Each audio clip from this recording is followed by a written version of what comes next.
Take a seat.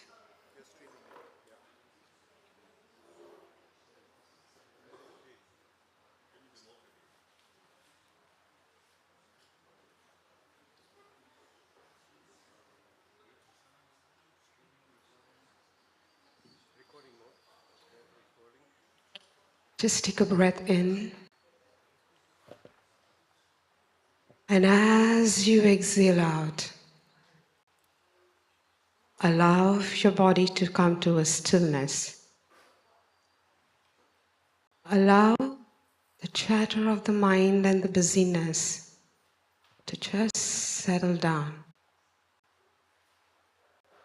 Coming into this moment,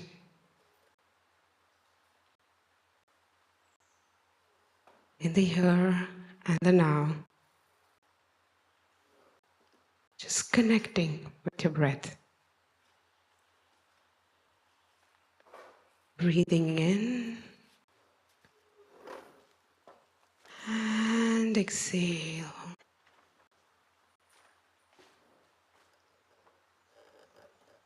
To the stillness in the room. I'm going to invite everyone to please switch off your phones. Or at least put it in airplane mode or in silence.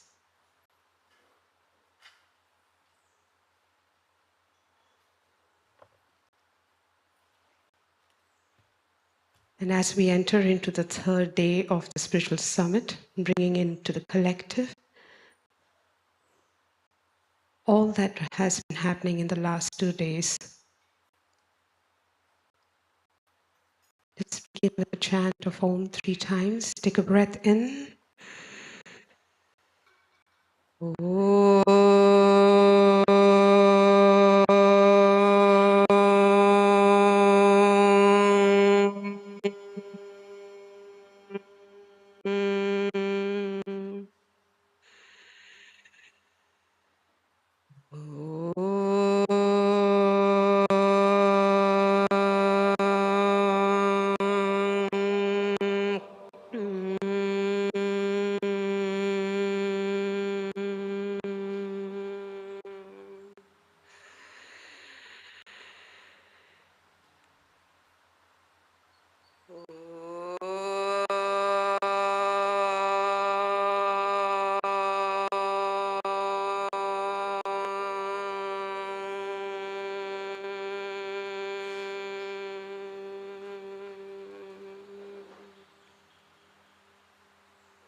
Yesterday we had just started to acquaint with the meaning of Tantra and what Tantra is all about, and we just opened into what that energy means. Today, before we go on to session 1, where we will be understanding it a lot more deeper and how do we work through it, we will start today's session with a chant, inviting Dr. Jayanti Ravi, the Secretary of our Foundation, to begin the session with the chant, and thereafter she will also provide a context and a perspective of integration and way forward, and then we'll start the proceedings for the day.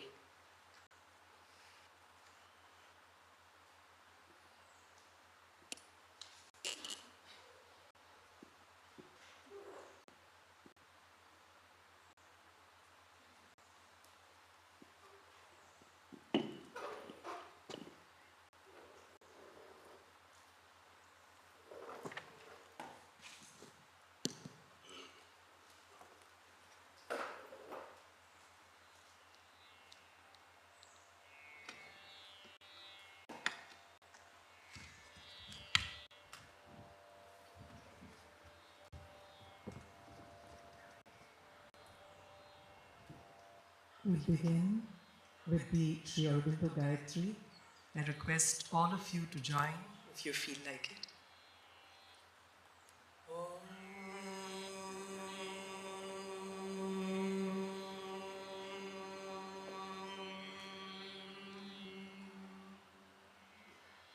तत्सवितुर्वरं रूपं ज्योतिः परस्य धीमहि यन्नः सत्येन दीपयेत्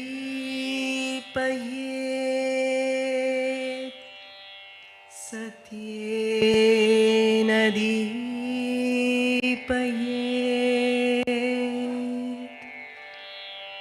ॐ तत्सवितुर्वरं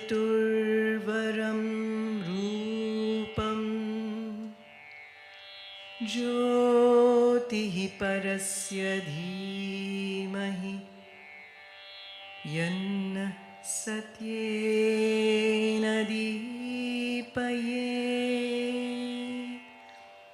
सत्येन दीपयेत्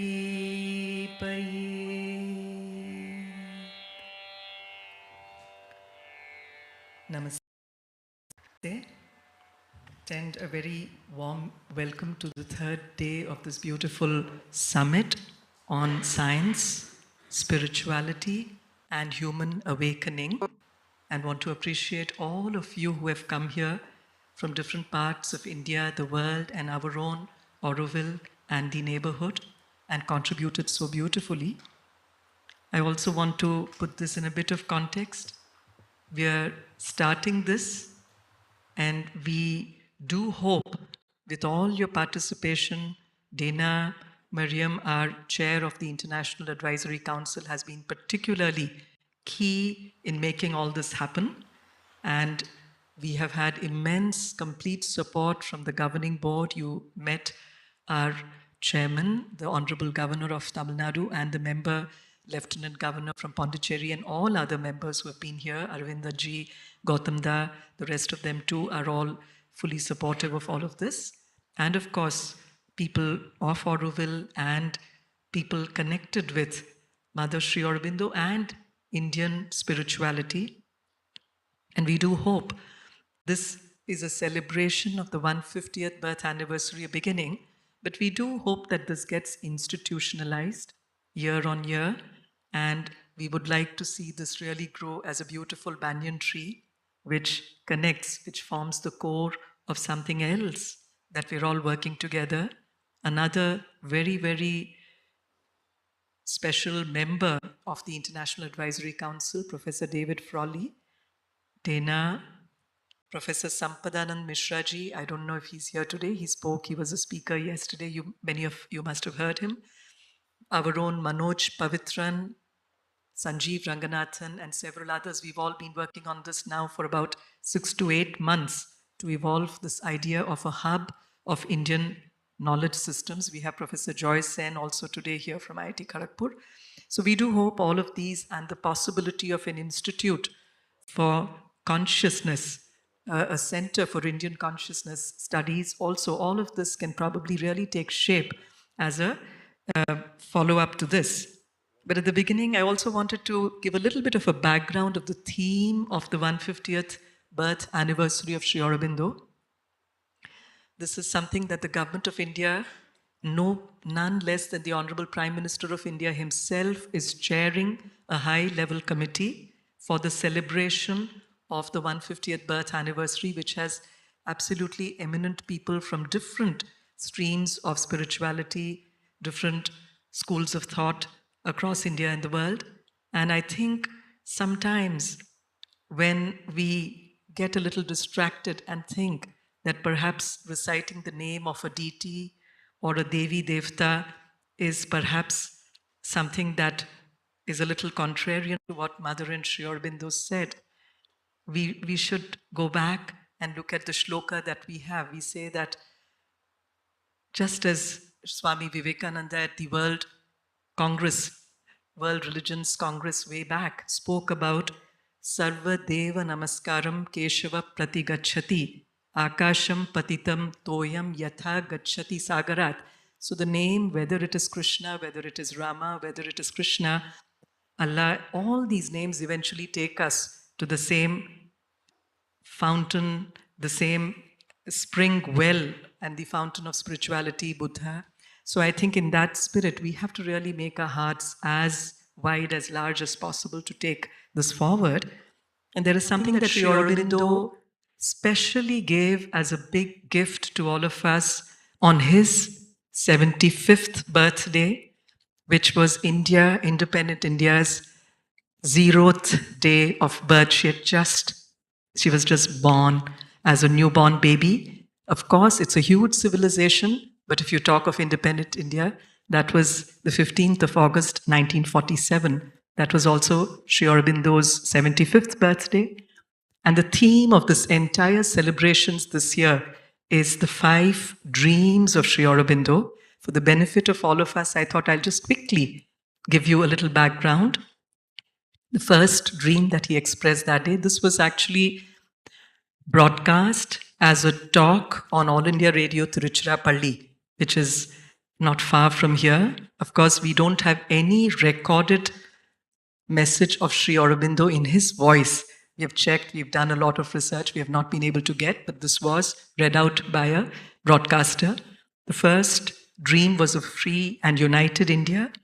And he did say very boldly, I'm repeating his dream, he says even the partition of India and Pakistan, he says, will and must and shall go. He said it with that certitude. It's not an iffy may go. He has been absolutely bold in seeing what and prophesying what is to come, as we will see in many of the things that he predicted. The second dream was about a resurgent Asia. The third dream was, in a way, one of the key points that gave birth to what we see today as Auroville, the mission, the vision, the dream of Auroville. It was his dream of really having a brighter, nobler, and a greater world.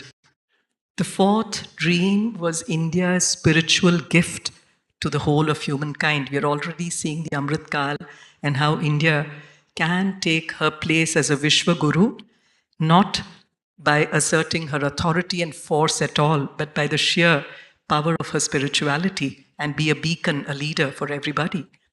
The fifth dream, which again is very, very contextual to Auroville, is that he did prophecy way back, which today, when we heard Dr. Dean Radden of the Institute of Noetic Sciences and many others who spoke here, there is an increasing realization in science that matter indeed has to be rooted on a base of consciousness, and that consciousness permeates, pervades, and absolutely is present everywhere. So this is a fundamental shift which is happening now in the world of science, and he had said that way back. And drawing and extrapolating on the Darwinian theory of evolution, he had explained that while we do have evolution and human beings in our present form have evolved, but he did say that we are still work in progress. This was not a full stop. While we've had different species evolve on the physical dimension, if you look at the liver of a rabbit, and probably if you look at the organ that did that in a less evolved animal, there may have been a big difference.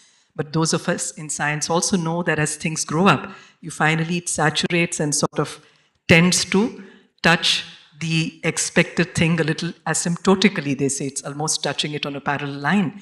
So now, if you look at the physical dimension, look at the organs of a rabbit, of a, let's say, a mammal, a dog, a human being, there may not be much of a difference physiologically. But what is evolving hugely is consciousness. And in that context, he did say that while consciousness is evolving, we are now going to be able to lead to another species. It's going to happen, whether we like it or not. It would happen in its own sweet time, in due course.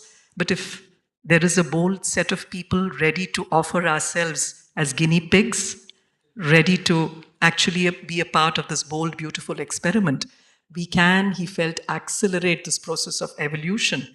And you can actually have species that may not look very different from what we look, but who are of a very, very different raised consciousness. Because today, to the predominant, if you look at our education system, the way the world functions, we primarily function from the state of our intellect, mind, where the ego is an important ingredient. We had a beautiful rendition of the 7th chapter of Gita at the inaugural, and it talks of the Prakritir Ashtadha, the 5 elements: Bhumi, Jal, Agni, Vayu, Gagana. I think we all understand this. And Mana, Buddhi, Ahankar. So the Ahankar becomes a little predominant there, ego, and the character, the Swabhava, nature of the ego is to differentiate between me and the other. And as we raise in consciousness, there is a stage where it has been not empirical but experientially, and that's the key of Indian knowledge system, that it's not about having subjects, it's not about taking empirical studies, but it's actually more of an experiential thing. People have shown that as you evolve more and more, the other melt away, break down very gently, and you can see everything being enveloped as one great unity. So it's not necessarily merely unity in diversity, but it's actually a diversity manifesting out of unity, which is also tending towards converging again in a unity. In that context, these 3 dreams, the last 3 dreams of having a greater, nobler, brighter world, of India giving her gift of spirituality to the whole world, and the third, the evolution of a new species, which he said was not, it was absolutely imperative, it's going to happen, and we could accelerate the process if we all consciously came together, and which is what Auroville was created. This was the mission, vision, dream with which Auroville was created, and we have to often keep reminding ourselves and being a part of this in a very conscious way. And if you also, because this summit, interestingly, is not titled Spirituality, Science and Human Awakening. We've given science a primacy of place. It starts with science, spirituality. So we also, for all of us, most of us know that Sri Aurobindo was a thorough rationalist. And he went through the whole process of rational logic, thinking, delving deep. It was not something which was cursory, but at the end of it, he saw the limit of reason. And therefore, things that he prophesied back then are coming true today, many of the things. For example, one of the things we often hear about is the 3 guiding principles of the French Revolution: liberty, equality, and fraternity. The whole of West, a lot of capitalism, market forces, it was all liberty. The Statue of Liberty was an icon of that. You're free to do what you like. But we do see that that per se is not sustainable. It has led to Occupy Wall Street movements. It's not. Similarly, if it is something which is very, very clinically based on equality, we've seen how the communist countries too, that has not been sustainable, tenable. So while he said these 2 were important, in his understanding, in the way he described it, fraternity had to be the capstone of this triangle, which is based on liberty, equality, but fraternity, where you respect, you love each other, and that love, as many people mentioned yesterday, Dana too, in this beautiful session, it's not conditional love. I love you as long as you say what I want to hear. But it is love, and Mother, in giving the symbol of Auroville, talks about a dot at the center. The symbol of Auroville has a dot at the center, which represents unity. After that, she gives a pause and says, the supreme. So this unity is not a fragile unity, which we often believe it to be, which is the unity between people, but it is actually a unity anchored in the divinity within each of us, that spark within each of us, connecting to them, and therefore then it becomes something which is enduring and enduring, fraternity. Then you cannot not like your own self when you see.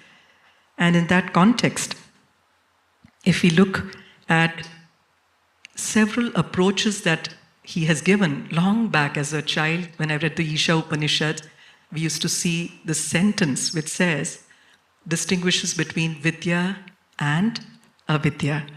avidya in a very simple way is all the temporal things, the things that we do in terms of a livelihood, education, in the current sense, various things that we do, relationships, people. And vidya is about the inner journey, what we have to do to be in touch with ourselves. So there is a line in Isha Upanishad which says, those that follow the path of avidya fall into a deep, dark hole. That was reasonably okay to understand, that you shouldn't get too obsessed with making profits, money, or being very, in relations, being not compassionate, not understanding. But the second sentence after that in the Upanishad was, those that follow the path of vidya fall into a deeper, darker hole. So this, for a long time, as a young child, I used to be a little foxed by it and didn't understand till one read the works, interpretation of Sri Aurobindo, which actually talks of the two not being separate. And that, I think, in a way, is what today's session also later, Sri Vidya, it's not about vidya, avidya separately, but how the two together, when you actually are able to work on the outside. And I think Bhanteji explained it very beautifully. He said, you sit at the window, so you're looking out and you're looking in. So you're on that threshold of being within and without connected. And in that context, this also, Sri Aurobindo took us back to a story that Sri Ramakrishna Paramahamsa often said about Narada and an ascetic. As Narada was walking one day, he sees one ascetic into very, very deep, kathor tapasya, as we say, somebody who is in very austere practices, and asked him, I'm going to meet the Lord. What do you want to ask from him? How soon will I get liberated, was his question. A little further away, he saw a person who was a bhakta, a devotee, absolutely in ecstasy, singing the name of the Divine Lord in happiness. And he asked him, what is it that you would like me to ask the Divine? And he went back and came, and this reply given to the austere person was, you'll have to take as many births as the leaves on the tree under which you're sitting. This man was infuriated, the austere tapasvi. He got angry and said, what is the point? I've spent so many years, so many lives. And he went and repeated the same thing a little further away to the person who was in bliss, ecstasy. What do you think his reaction was? He was happy. And that happiness, that unconditional acceptance of what the Divine had ordained, actually compressed that whole long number of lifetimes that he had to, as many as leaves on the tree, and he had instant liberation, it is believed. This is a fable that Ramakrishna Paramahamsa used to say. Sri Aurobindo refers to this, and I'm going to read out a small para of his just for context here. And this is what we often refer to as the sunlit path. It's there mentioned in the Vedic periods as well. You're quite mistaken, Sri Aurobindo says, in thinking that the possibility of the sunlit path is discovery or original invention of mine. The very first books on yoga I read more than 30 years ago spoke of the dark and sunlit way and emphasized the superiority of the second over the other. And he goes on to say there is a sunlit path as well as a gloomy one. And the former is the better of the two, a path in which one goes forward in absolute reliance on the Mother, fearing nothing, sorrowing over nothing. Aspiration is needed, but there can be a sunlit aspiration full of light and faith and confidence and joy. If difficulty comes, even that can be faced with a smile, says he. And that, I think, is the basis of the brick, mortar, gravel that Auroville is also meant to see. And here, even Kapali Shastri, when you read his works, he refers to this, the path of this sunlit path. It is a path of integrating vidya, avidya, strewn with flowers of happiness, joy, beauty, and grace, and of course love of the kind that is enduring. On this note, I also want to refer at the inaugural, our Lieutenant Governor of Pondicherry spoke about this place also being known as Vedapuri, this part of India. And there was a very great baby saint, a young girl saint from here. Any guesses what was her name? She was a great devotee of Krishna, and there's a little story that often I feel is very important. She was all of 3 or 4 years old. Her father was the head priest and believed in the grammar, of course with devotion, of offering flowers to the Lord. And every day as he would pluck the flowers and put them into a garland, he would leave them to go and then offer it to the Lord later. This young girl would walk in, and absolutely with this aspiration of wanting to see how it would look on her beloved Krishna. She would wear it on her, preen into the mirror to see if it is really becoming of her Lord, and leave it back. A few days when her father, the bhatta, the priest, noticed a strand of hair, which is not considered an auspicious thing in places of worship, he was crestfallen and wondered, why is it that something like this is happening? This repeated several days. One day he decides to get to the bottom of it and stands and notices that his little daughter is putting this on, and he is a conscious parent, like somebody shared yesterday, Deven, and he doesn't scold his daughter, but he does tell her that, well, this is possibly not done, and he doesn't take that garland that day. But the story has it that Sri Krishna appears in his dream, gently, in the same fashion, rebukes him and says, well, I need that garland. And she then gets elevated straight away to a poet she broke all the ceilings of age, gender, and she's actually counted as one of the Alvars, right? Andal, and she's known as Andal. She's the daughter at Srivalliputtur. So I'm going to, since I was also asked to chant, I'm going to sing 1 minute Tirupavai of Andal, which says Kudare Vellum. There are 2 meanings to Kudare. Kudare is people that don't want to come along with you.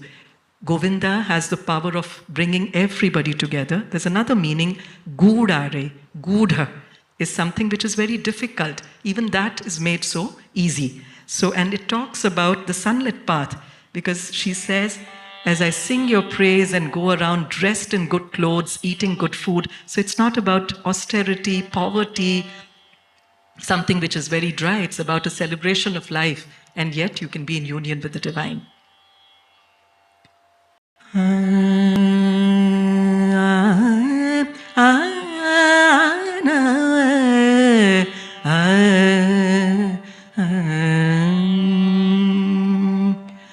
Kudare vellum Sri Govinda Undane paadi parai kondu Yam perum shammanam Naadu pugaro Parisinanaraha Shudagame tolvalaye tode Shevi puve Padagame Yendranaya Palkalanum Yamanivom Adivudupom Adan pinne Palshoru Mudanai pedu Murangai vazhi vara Kudirundu Kulirdelorum pavai Gudare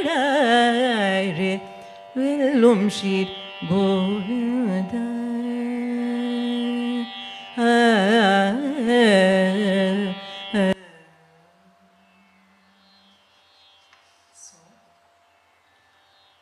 That is the kind of Auroville that we probably are trying to create in terms of being willing servitors of the divine consciousness and follow the dream, the vision that Mother had given.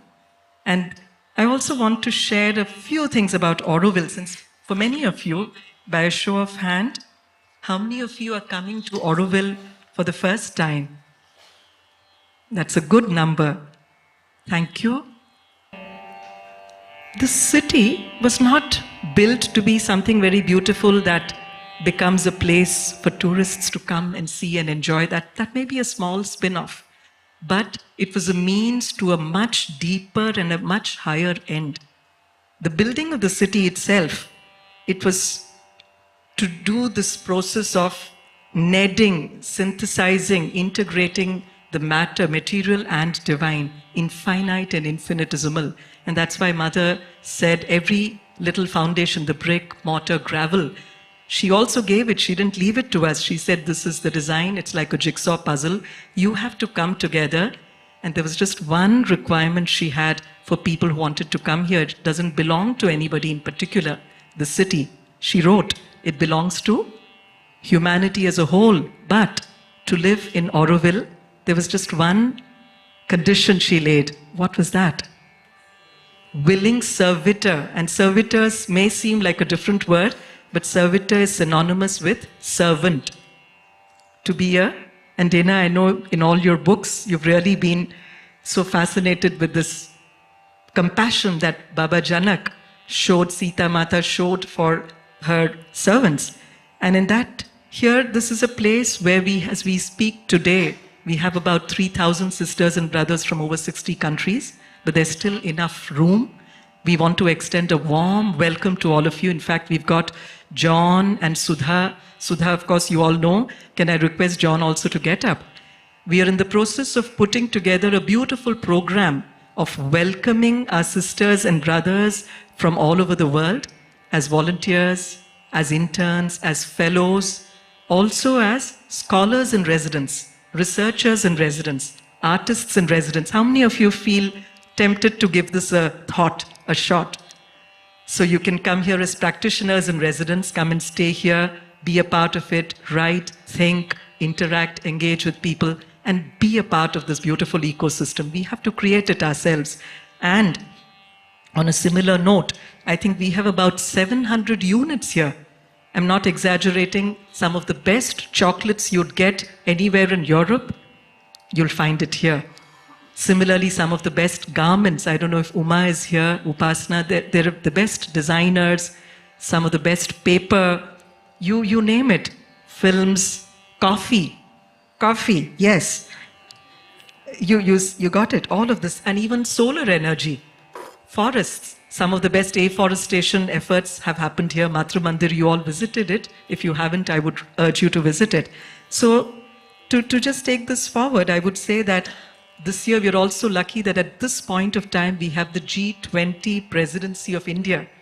And the theme for it is One Earth, One Family, One Future.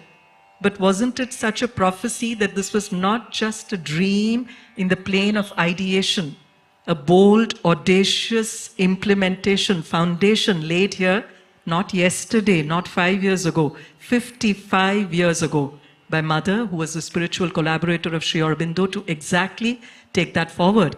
Nowhere else on planet Earth would you have this magnanimity of Bharat Ma, the country, actually giving free land, subsidized food, electricity, income tax exemption, welcoming people with 5-year visas to come and be a part of this bold adventure of consciousness. So we want to again take this opportunity for all of you, because this is the ingredient that has to be reinforced here, that of consciousness, that of faith, that of belief in the divine. If that happens, I think we'll be able to fulfill her vision, which will be a beacon, a lighthouse for the whole of humanity.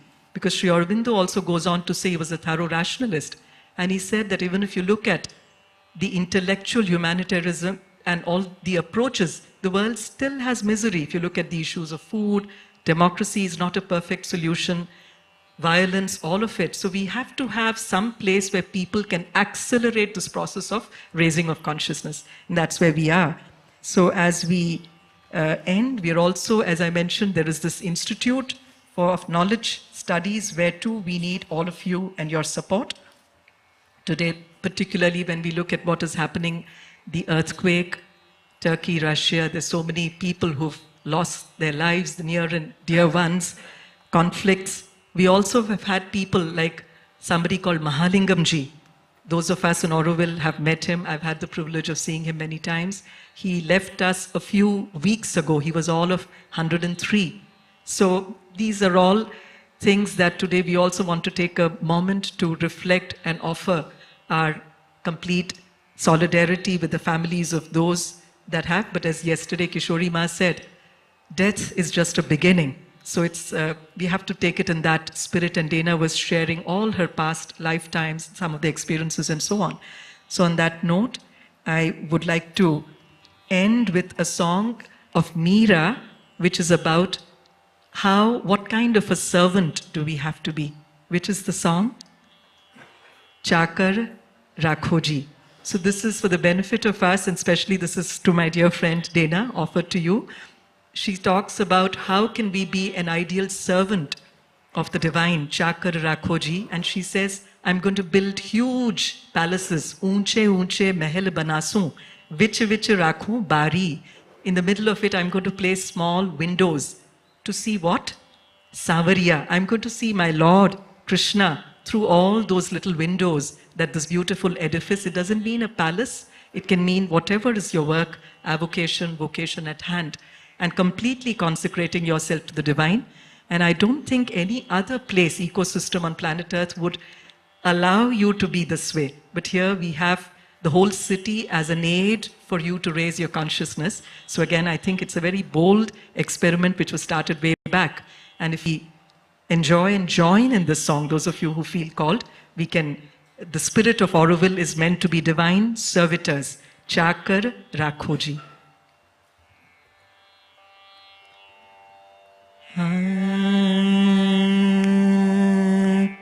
चाकर राखो जी, चाकर राखो जी, मन चाकर राखो जी, मन चाकर राखो जी, चाकर राखो, चाकर राखो, चाकर राखो जी, चाकर राखो, चाकर राखो, चाकर राखो जी, मन चाकर राखो जी, चाकर रहसू बाग लगासू, नित उठ दर्शन पासू, वृंदावन की कुंज गलिन में, औरोविल की कुंज गलिन में, तेरी लीला गासूं, मन चाकर राखो जी, जोगी आया जोग करन को, तप करने सन्यासी, हरि भजन को साधु आया, वृंदावन के वासी, मन चाकर राखो जी, ऊंचे ऊंचे महल बनासूं, विच विच राखूं बारी, ऊंचे ऊंचे महल बनासूं, विच विच राखूं बारी, सांवरिया के दर्शन पासूं, सांवरिया के दर्शन पासूं, पहर कसुम्बी साड़ी, मन चाकर राखो जी, मोर मुकुट पीतांबर सोहे, गलवे जलती माला,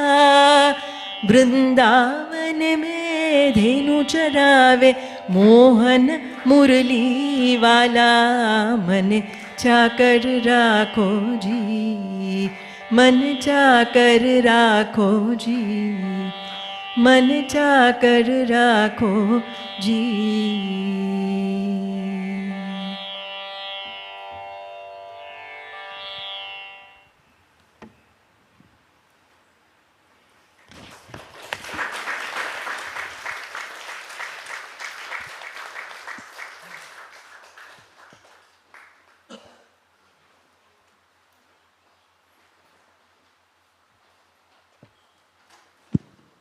Thank you, Jayanti, for that beautiful context setting. And I think the story of the little child, the child who was in pure love and consciousness of only wanting to be with that one.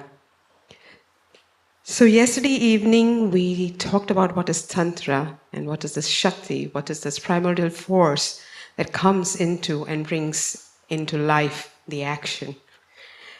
And today we'll explore a little bit more deeper about this primordial cosmic energy that impels her way through all of us. She's seen as the female aspect of the unmanifest Parabrahman.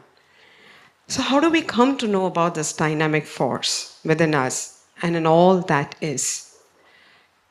There is one tradition that is Sri Vidya, and I'm sure there are many traditions and many different practices to know. Today we'll just take one such practice of Sri Vidya that is devoted to the practice of the Devi, one of the many manifestations, represented by a mystical design. We all know the thing of the sacred geometry, and that is what is also here. So, how does this practice of Sri Vidya facilitate the awakening of consciousness? So I'm going to invite Kishori Radhakrishnan, who was here yesterday, to the dais. Yes, please. And along with her is Ramesh Lakshmanan, who will offer this perspectives session moderated by Luca from Aurobindo. Ramesh is from Kalarigram, if I got that right. Ramesh? Yeah. And he does a lot of this. And we also have Amrit, who will speak on Sri Vidya towards the end in relationship to Sri Aurobindo's yoga, Aurobindo, and the Matri Mandir. So it's about an hour. We will allow the speakers to present their perspectives, and then Amrit will summarize it, giving his perspective, and then we'll open to question and answer. Yeah? Thank you so much.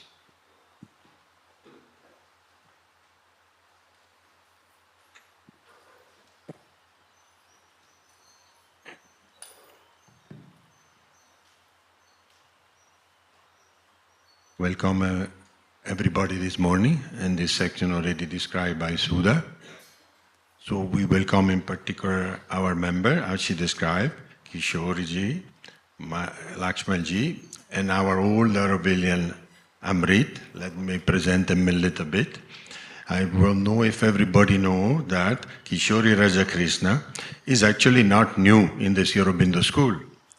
Her father was Nilakanta Joshi, known as Pandiji, one of the main priests of the Rameshwaran temple, that got in touch with Mother from the early time and got a lot of in collaboration with Mother. He had a whole role, meditate, did a lot of work together with Mother, Sri Aurobindo Myar.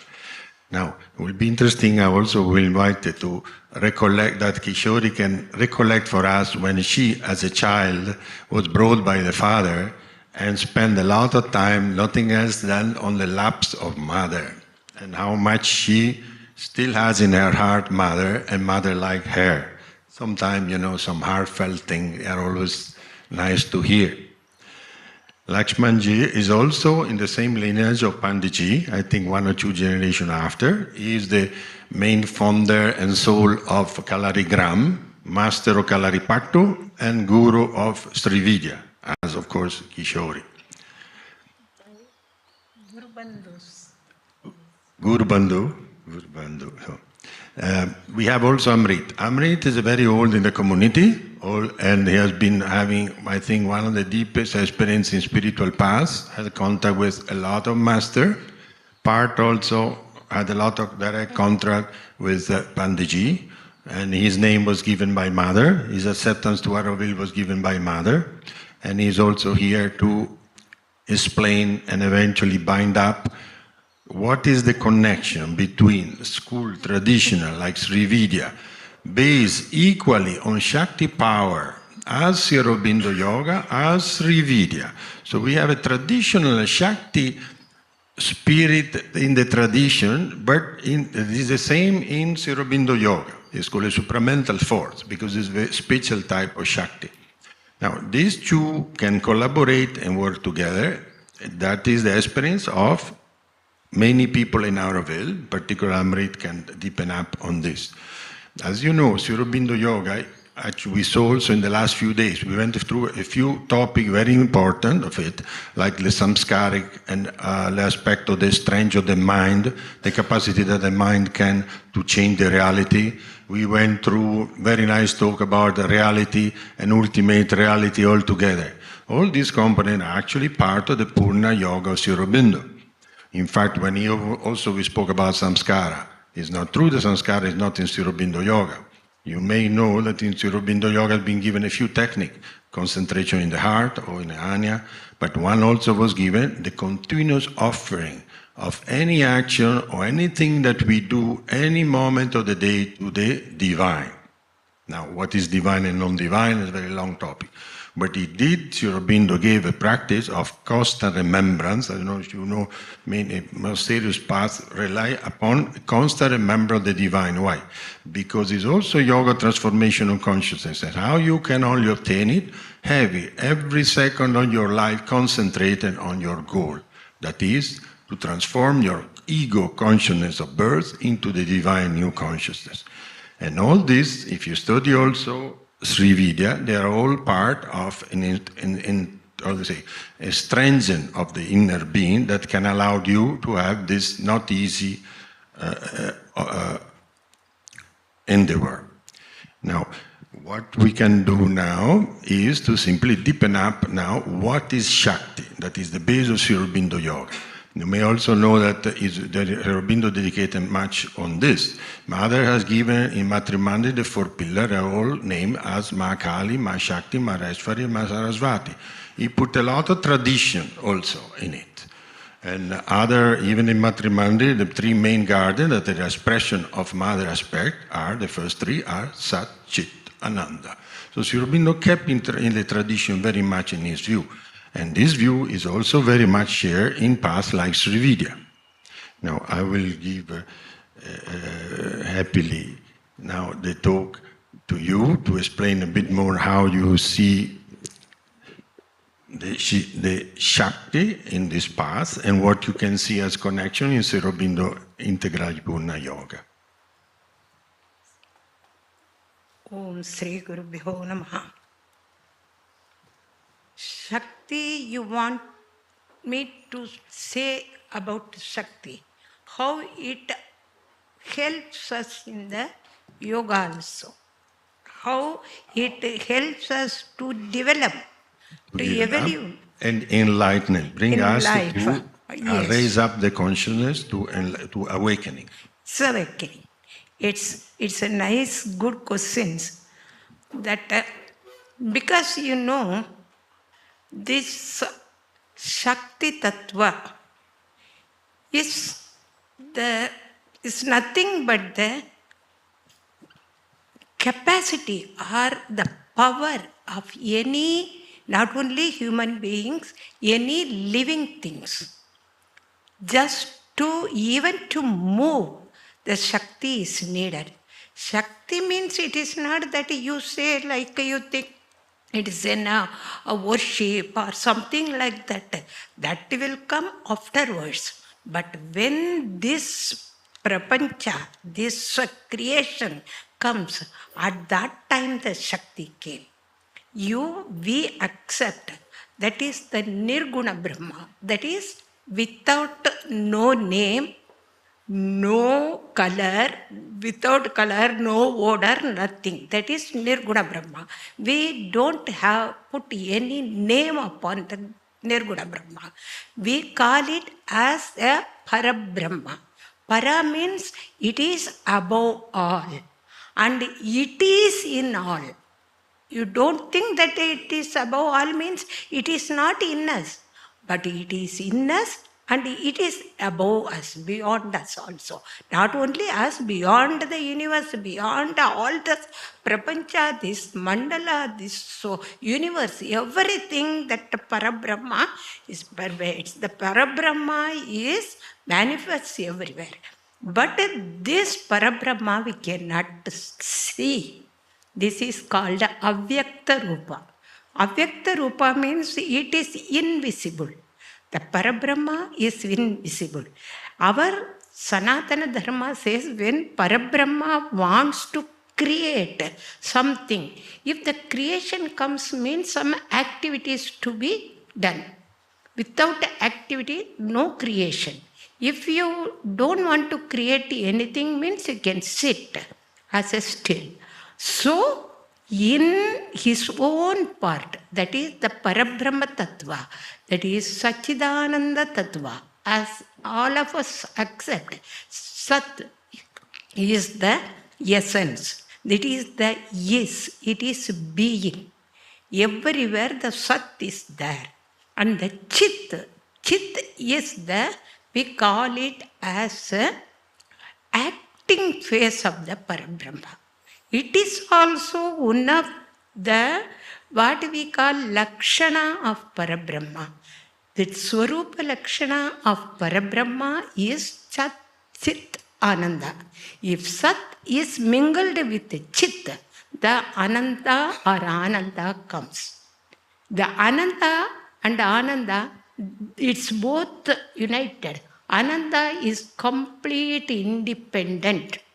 It is complete everywhere. It is limitless. It is infinity. If you are everywhere, you don't have any indifference with anybody. Because if you say that he is also you, if you say you in him, some other, you won't quarrel with him. Because you think that his body is something. It is temporary. But the Atman is Chit, the Chit Rupam of everywhere. The Chit Rupam, I see all of you like me. I am with you and you are all with me, in me. I see, this is the practice of Sri Vidya. Sri Vidya means we practice the universal Shakti in the Sri Chakra and we do puja. The Sri Chakra itself is making the universal Shakti and also Atma Shakti united in the Sri Vidya. We do the puja for Bindu. Bindu is the union of our Atma Shakti, that is Jiva Atma, and the Parashakti, that is Parabrahma, that is Nirguna Brahma. This Nirguna Brahma and the Jiva Brahma united in the Bindu. Afterwards, when the Parabrahma thinks, oh Bhuyam, I will be so many forms and names, I will be there. It as the Upanishad says. When it likes to do some creation with the Sit Shakti, the Sat Shakti mingle and the creation. First the Avyakta creation, Akasha Rupa. That is, Avyakta means it is nothing, that the word is a little difficult, but Avyakta, it's invisible, not seen. If you want to prepare one art or anything, first you will think in your mind what to be drawing, what to be drawn, and how one outline you will do in your mind. Then you will draw with your pencil. That in your mind, what is the outline? That is Avyakta. That is the Akasha Shakti. It first came in the form of sound. The Tanmatra, the qualification of the Akasha Shakti is the sound. The sound is, the first sound is Om. How the Om came? It is A, U, Ma. A, U, Im. A, for all the living beings, the first sound is A. Even for the baby, A. For the cattle, A. The without A sound, we cannot pronounce anything. A plus U, O. A plus U. The U is the Urja, that is the power to come out. To come out, to make something, that is U. The Urja is the Chaitanya Shakti, the capacity of the Parabrahma to do anything. It can do. It is the Karana Shakti. The U is the Karana. Karana, you know, it is the reason for doing the creation. If something is created means the creator should be there. Without the creator, the creation is not possible. So the creation comes from who? That is the Karna Shakti or Chaitanya Shakti of the Parabrahma, Satchit. When who comes, then that ends. If anything created, then it should be destroyed. But this destruction comes only when the Chaitanya wants to end. In Tamil, there is one nice sloka. உலகம் யாவையும் தான் உளவாக்கலும் நிலை பெறுத்தலும் நீக்கலும் நீங்கிலா அலகிலா விளையாட்டுடையார். It is called the play. That is creating something and destruction of that thing and creation again and destruction again. We don't know how many times we born before that and how many births we are going to have. That nobody knows. This is called the Lalitya or playground. So we call the Shakti as Lalita. This Lalita came from this Lalitya. Lalitya means it is something. For the babies, they will play, they will start for one play. And suddenly for some reason, they will destruct everything. Then they will go and play some other thing. So like that, the Parabrahma Shakti wants to create something and the creation is like that. Now the creation is like this universe and we are all the part and parcel of that. We are also nothing but the one of Parabrahma Shakti. That we should not forget that we are something different from that. But what is the difference is our Sharira. You may know that we are having 3 kinds of Sharira. We can also name it as Panchakosha. This Sharira is of the cover or the box in which the Parabrahma itself is hiding. You are referring to our bodies, subtle and solid. This body is nothing. It is always perishable.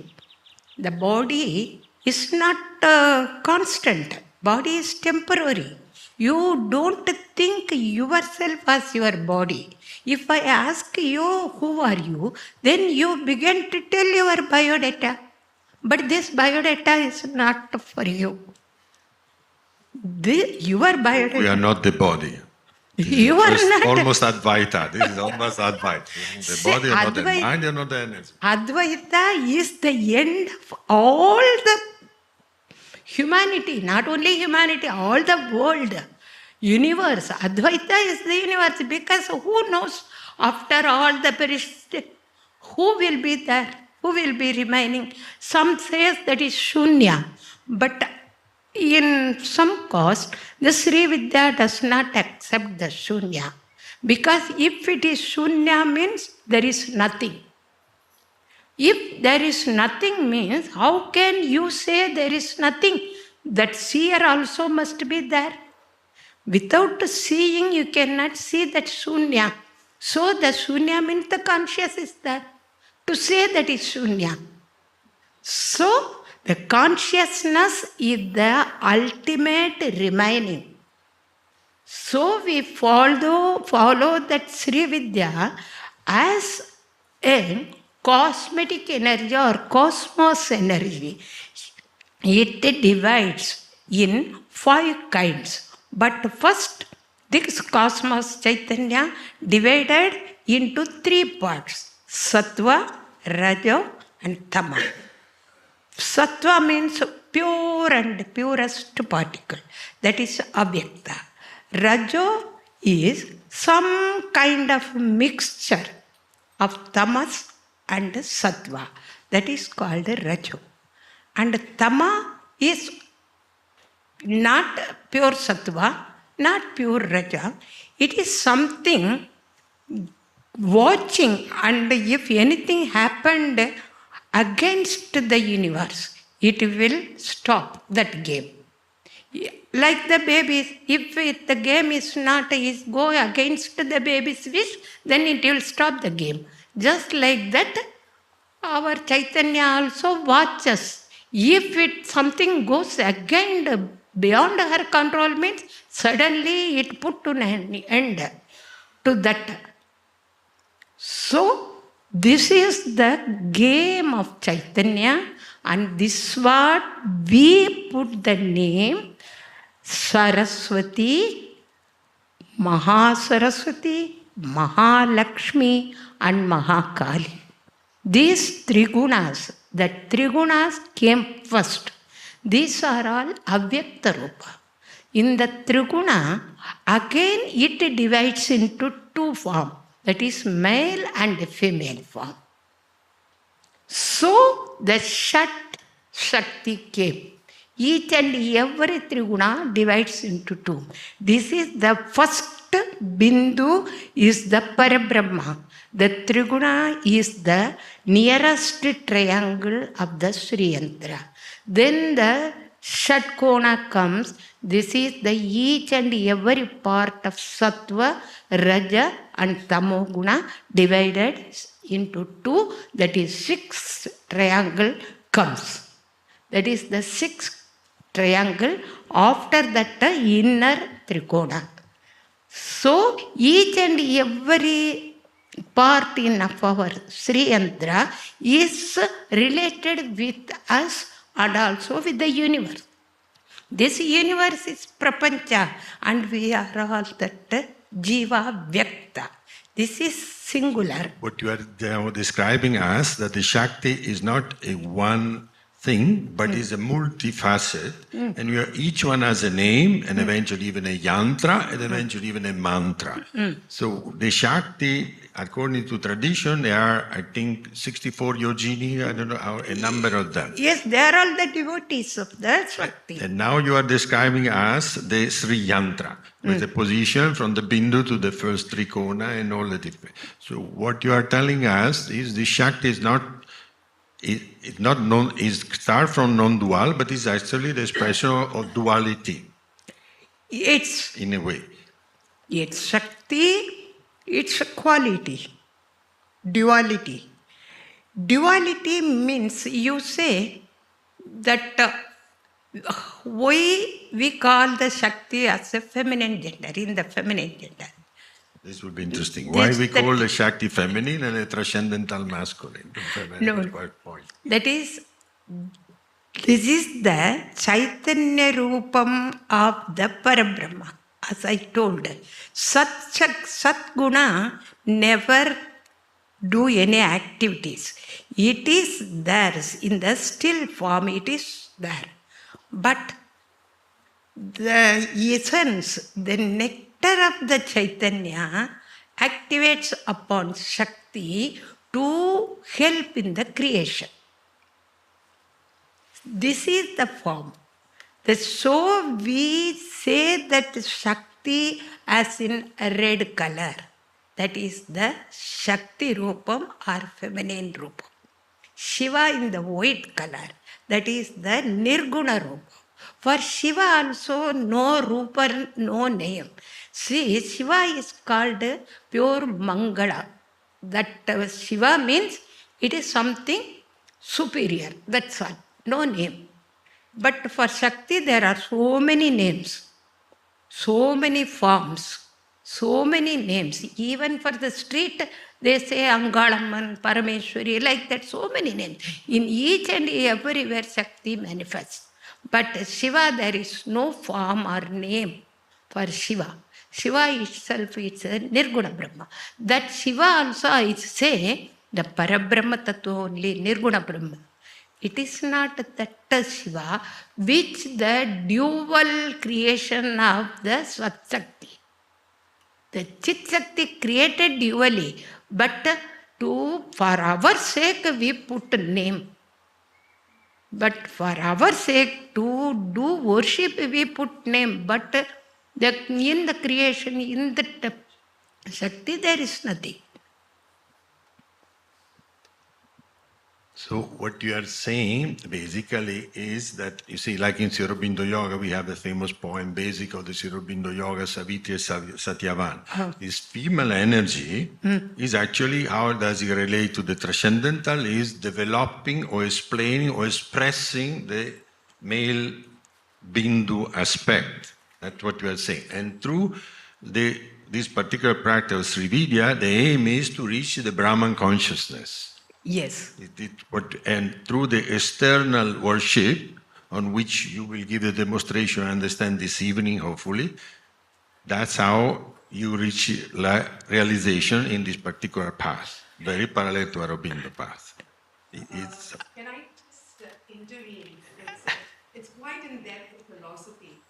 What we would love to know, given the context, is the how. What has been your experience of working with the Shakti, the Yantra, and how do we, as initiates into this, work with it? And you also invited Ramesh, who's been a practitioner. How do we bring that? The reason why I'm trying to bring it into the practice is because it's a time bound. We also have him. Yes. So I'm sorry to intervene, but if we can bring the practice into it, and what has been your experience, and as a cosmic consciousness to work on that, and then invite Ramesh's thoughts as well. The timekeeper here has got triggered. It is that Shakti is my mother. So to say anybody to explain about your mother means one day and one birth is not enough to explain me about Shakti. Because I born with Shakti, I brought up with Shakti, I will be with Shakti at the end also. Because the Shakti only gave birth to me and Shakti only brought me up. And Shakti is with me always. I feel that Shakti is my Guruji. My Guruji is always with me.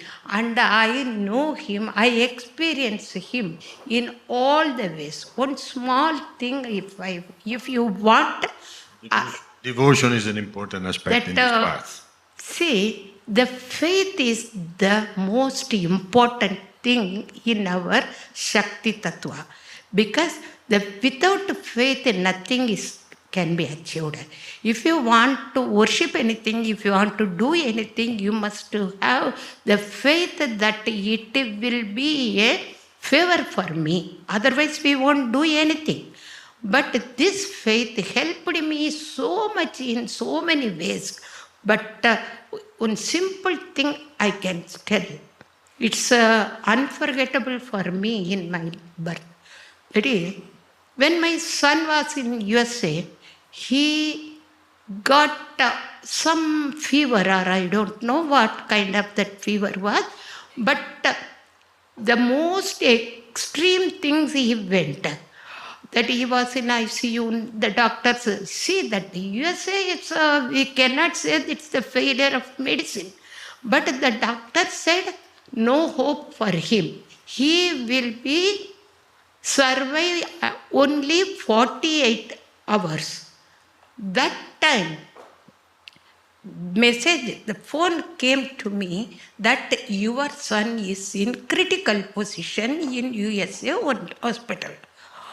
I was so much afraid. We didn't do any mistake, but it may be fat. But I won't accept that. I must be quarreled with my mother. So I went directly to the Chennai. There is one Kalikamba temple is there. There, everything for the severe action. The severity also must be there, no? We should not go for the mild action when we are in so much in the danger. So I went to the severe action. There loudly I prayed like anything. Brutal action I did. Now I accept. Brutal action I did. At that time, what happened? Some miracle. It is nothing with the human thing, or it is the doctor in the form of doctor, the Shakti came. The doctor told, how It is happened. My daughter-in-law is there. She knows that in 48 hours they did, said, but in 24 hours he opened his eyes and called Amma. Like that. Then that doctor told that her mother should be called. He wants to see her mother. So I was given immediate visa to go to USA. Then I went. Then in between I go for 24 hours. He came discharged and came to home. Thank you for your recollection, Nothing, Kishore. but still I pray for my Guruji and the Shakti and the lesson he taught me. Still I am obeyed. I never in my mind, I cannot forget. So devotion for the Guru. We'll be very happy to hear what would you say about Shakti power, what has been your life, and what is this energy that is so much part of your even martial art practice, medicine, and so, and the other tradition. Namaste, Kishorima. Saundarya Lahiri is a Shankaracharya text, one stotra. First stotra starting.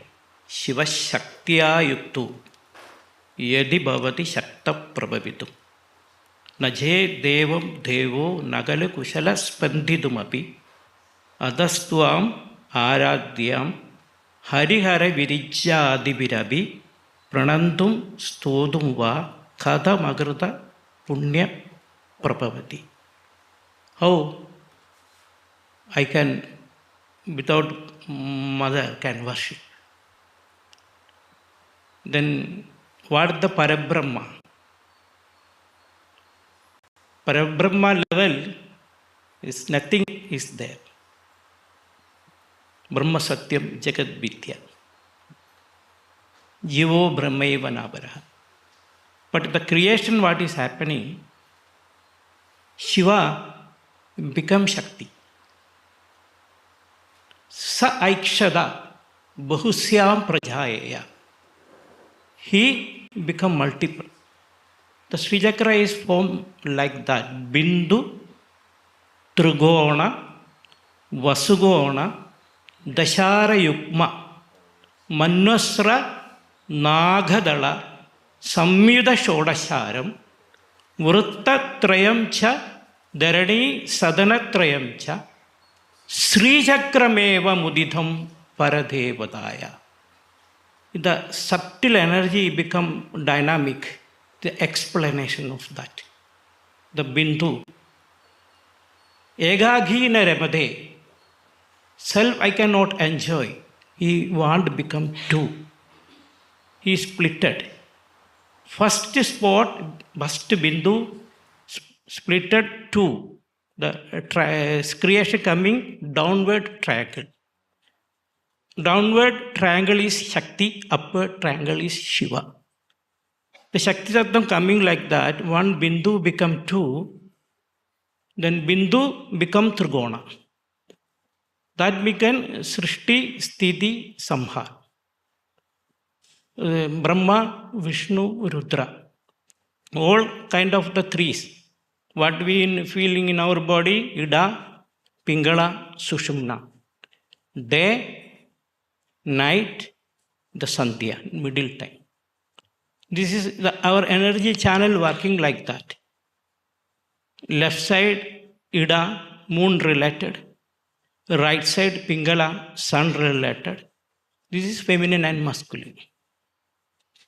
And here the difference means what is our understanding is entirely different. Shiva Shakti, male and female, not like that. We are the Ardhanarishara. You made the body with your mother and father side. That we are XY, we saying Shiva and Shakti, Yin Yang, like that. The energy is channelizing. I am the Guru, my disciple is Shakti. Because the energy coming, they can receive. That qualities we called Shakti. You can receive. I am teaching, he can take. That the way we, Tantra is understanding the Shiva Shakti. What I am giving, what he taking, this is a quality related to that. Then the Shiva, the 36 tattvas, they explaining the first energy become earth level. Agasham Shabda Gunam, Vayu Shabda Sparsham, Agni Shabda Sparsha Rubam, Water Shabda Sparsha Ruba Rasa, Prithvi Shabda Sparsha Ruba Rasa Gandha. This is Panchabhutas. The Panchabhutas is forming Panjikarana after Panchabhutas. There is a Manastum, Vyomattum, Marudasi, Marulswaradarasi, Tumabaha, Tum Bhumihi, Tui Parinadayam, Nahi Param. Tumeva Swatmanam, Parinamayudum Vishabhausha, Chidananda Akaram, Shiva Yuvadi, Bhavena Bibrishe.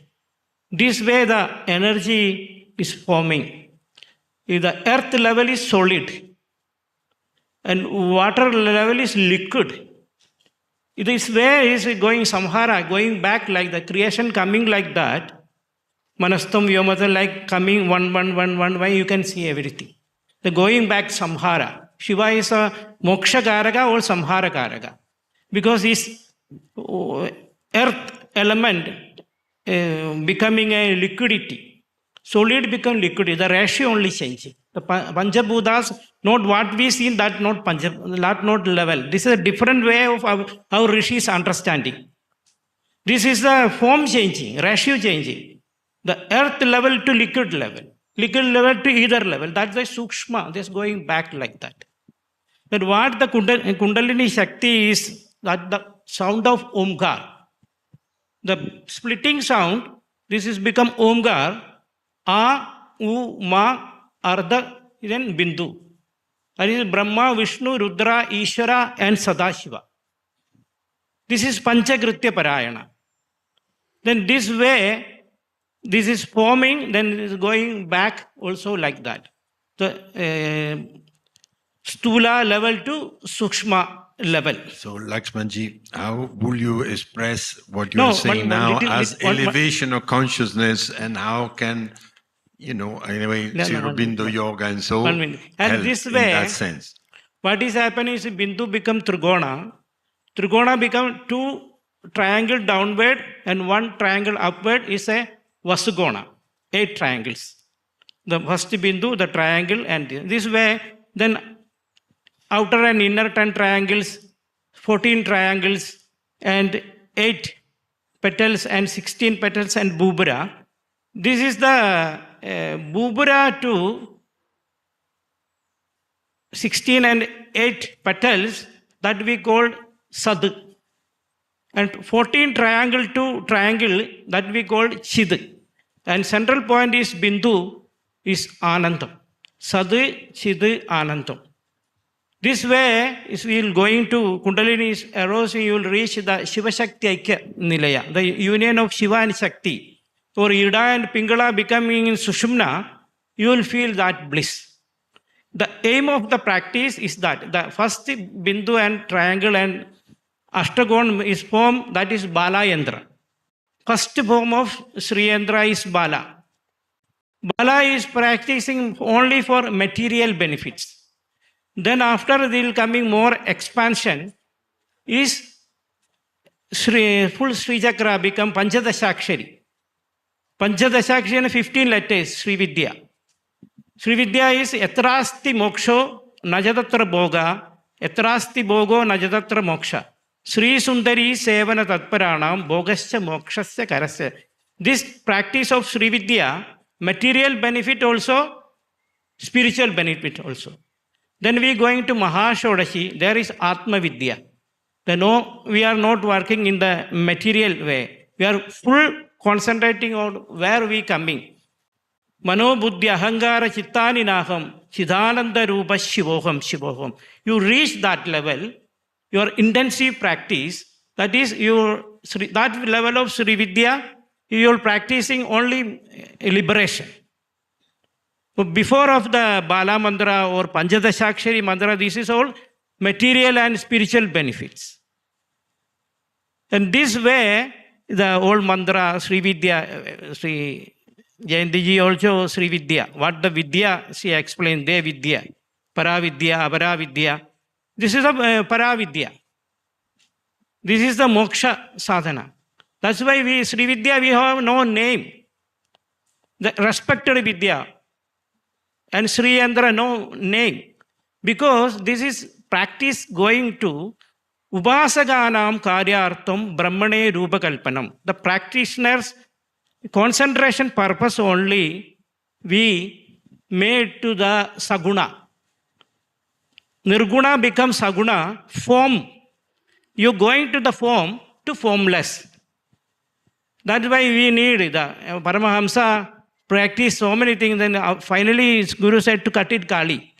He said, how to possible? The knowledge of soul, you cut it. Because you are reached the point and you want cut it. Saguna, no form here. Sun is not rising, sun is not setting. This is our creation. So all these are east, west, south, all we creating for our better understanding purpose only.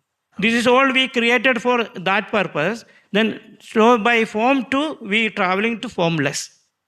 This is the aim of the practice of Sri Vidya. To reach the formless. Yes. So we have because we have also limited amount of time. How much time we still have? So we thank you very much, Lakshman. So we have arrived at the point of how we can elevate and light to enlightenment and self-realization. Now we have Amrit here that been very patiently waiting. Amrit has been somehow having quite a bit of experience. We would like to know share from you how did you manage to somehow coordinate, to harmonize paths like this with your Sri Aurobindo yoga practice in very old, many years? Okay.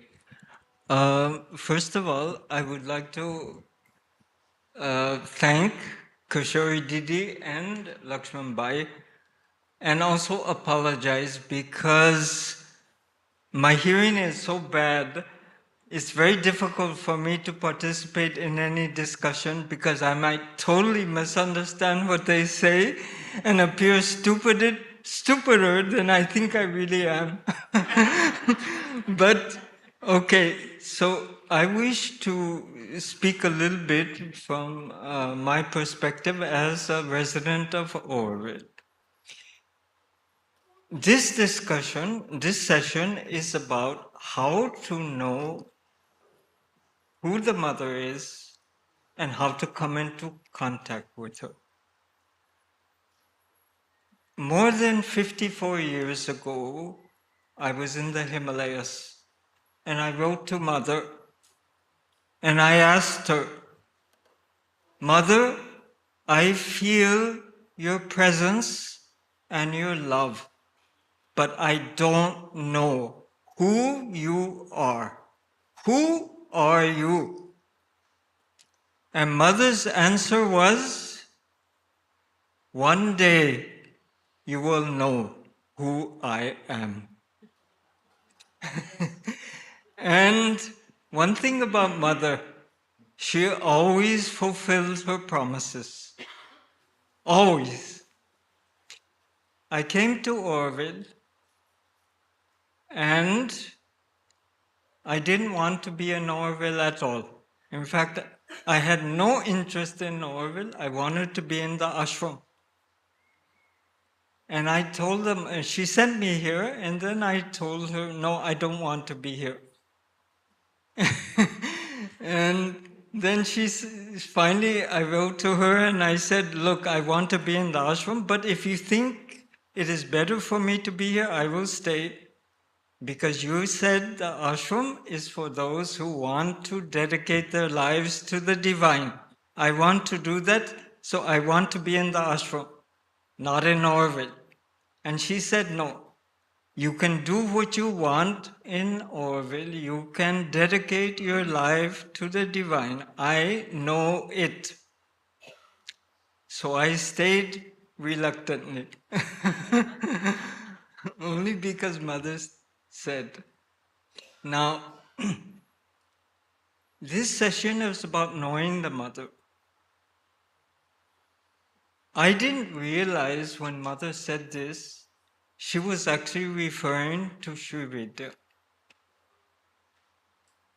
Many years later, I went to Madhav Pandit in the ashram, MP Pandit, who is considered an expert on the Tantra. And I asked him, I would like to know more about Sri Vidya, about the Tantra. And he told me immediately, if you want to learn about Sri Vidya, you must meet Panditji. He is the only one who knows and who can explain to you. And then he told me his own experience with the mother. He said, one day, mother called me and said, you must meet Panditji. So he said, okay, I went to Rameshwaram to meet Panditji because my mother told me to do so.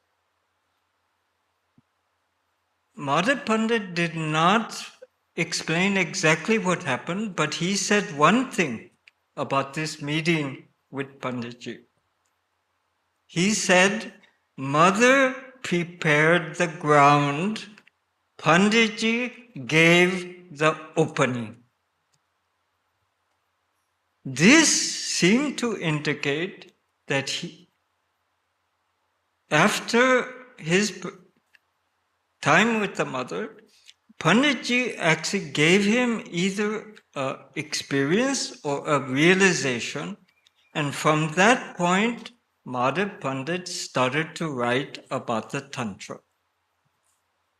So he told me, you must go to Rameshwaram and meet Panditji. So the next day I took a train to Rameshwaram. And I entered the house, and on the house was the signboard Sri Aurobindo Nilayam, because the mother had actually helped him to build the house. So when I entered the courtyard and I saw Panditji, immediately he turned to me and started to laugh. So you've come. I was thinking, how did he know that I'm coming? Okay, he sat me down and he said, what do you want? I said, I want to learn about Sri Vidya. Immediately he said, if you want to learn about Sri Vidya, you must do the practice. There is no other way. I will give you the first mantra tomorrow. You come in 3 months, you will get initiation, you start the puja. I had no idea what he was talking about. First of all, I didn't even know what puja was. I had no idea what a mantra was. I had no idea what he was talking about. But that started a journey that lasted for the last 45 years. And that journey was a fulfillment of Mother's promise to know who she is. Because this is what Sri Vidya means, to know who the Mother is and how to contact her. Now, there is something that the Mother wrote via Satprem in a letter. And in this letter, she stated, with Panditji's help, I have done in 3 months what otherwise would have taken me 10 years of sadhana. So what is this transmission that Panditji gave to the mother in 3 months? This is the secret of Sri Vidya. And it's a line of knowledge that is very ancient, that comes from the Vedas. The Vedas had 2 lines of development. The first line was the exoteric line of the Smritis, that resulted in the development of present Hindu society with the caste system, with the 4 ashramas, with the rules and regulations that govern Hindu society. But there was another line of development. It was the esoteric line of the Vedas, which resulted in the Tantras, and of which Sri Vidya is the most comprehensive formulation of this knowledge that comes from the Vedas. This knowledge is embodied in the practices of the Sri Vidya school. Now, these practices, or I would say Sri Vidya, in the spiritual tradition of India, is a form of what is called in India non-dualistic Advaita. Now, non-dualistic Advaita has 2 streams. One is represented by Ramana Maharishi of Tiruvannamalai. I think many of you have heard of him. The other development of non-dualistic Advaita is called Tantric Advaita, of which Sri Vidya is one of the expressions. Now, there is a slight difference, even though both have a great truth, but there's a slight difference in its expression in yoga and in spirituality. Ramana's school of non-dualistic, absolute non-dualistic Advaita is the same school as you have in North India of the Mukti schools of liberation. These schools of Advaita emphasize the first 2 propositions of the Advaita. The first is that there is only one reality, and that reality is the Supreme Brahman, the Self. It is only that exists, nothing else. The second proposition is all else is Maya, illusion. It is not real. What is not real, what is not permanent, is not real.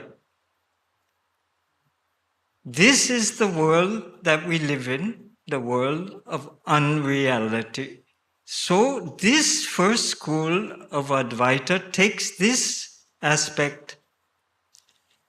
In this aspect, if the world is Maya, illusion, it has no reality, and therefore evolution and transformation do not exist. They're not important. But the Tantric Advaita schools, you see, the first school of Advaita, it takes Brahmeva Kevalam. There is only the Supreme Brahman, all else is Maya.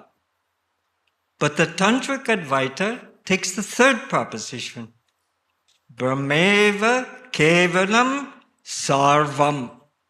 That means all is the Supreme Brahman, including the world in which we live. This enables evolution and transformation. This is the difference. And this is the line of development that Sri Aurobindo's yoga belongs to. And I would say one thing. Even though Buddhism, for example, has had the reputation of being otherworldly, but this is not true. This is not what Mother said. Mother said the Buddha is in the line of our yoga. Buddha knew that transformation was possible. that it was possible to overcome death. He knew that, she said, but he also knew it was not yet time for that, so he did not speak of it. So she said, our yoga is in the same way as that of the Buddha. Only it goes farther into the transformation because the time has come for that. Now, this is the same with the Tantric Advaita. In the Tantric Advaita, not much is said much about transformation. Although one thing I will say, Panditji hinted to me that there was this aspect also. He said there are 3 forms of Tantra. And the highest form of what he calls Siddha Tantra is our school. To liberate ourselves in this world. Now, if you take the practice of the Sri Vidya,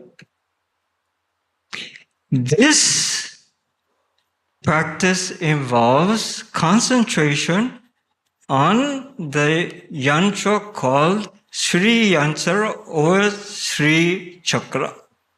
What is the Sri Chakra? It is a representation of these 3 propositions of Advaita.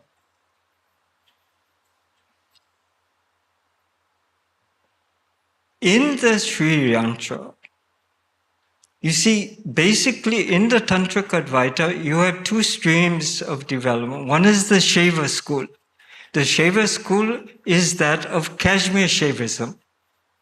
And the modern sort of representative of this development of Kashmir Shaivism was Muktananda. The sister school of Kashmir Shaivism is the Kaula Sampradaya, which is that of Sri Vidya and Panditji.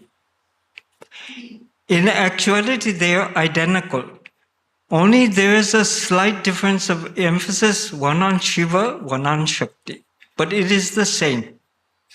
And in the Kashmir Shaivism school, there was a sort of comparison done by a very great philosopher yogi in Sri Aurobindo ashram. His name was Aurobindo Basu. He made a comparison of Sri Aurobindo's yoga and Kashmir Shaivism.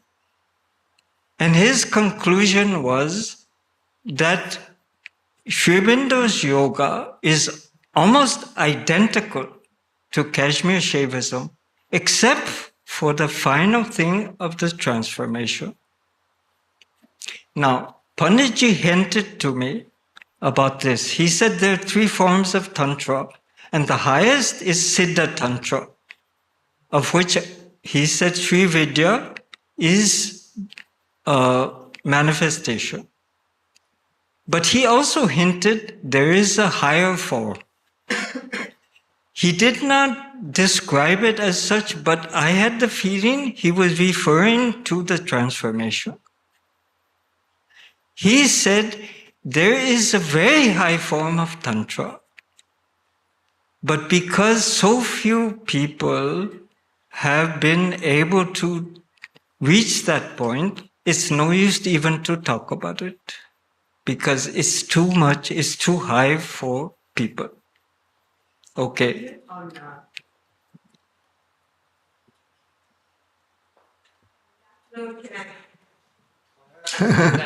We thank you very much, Amit.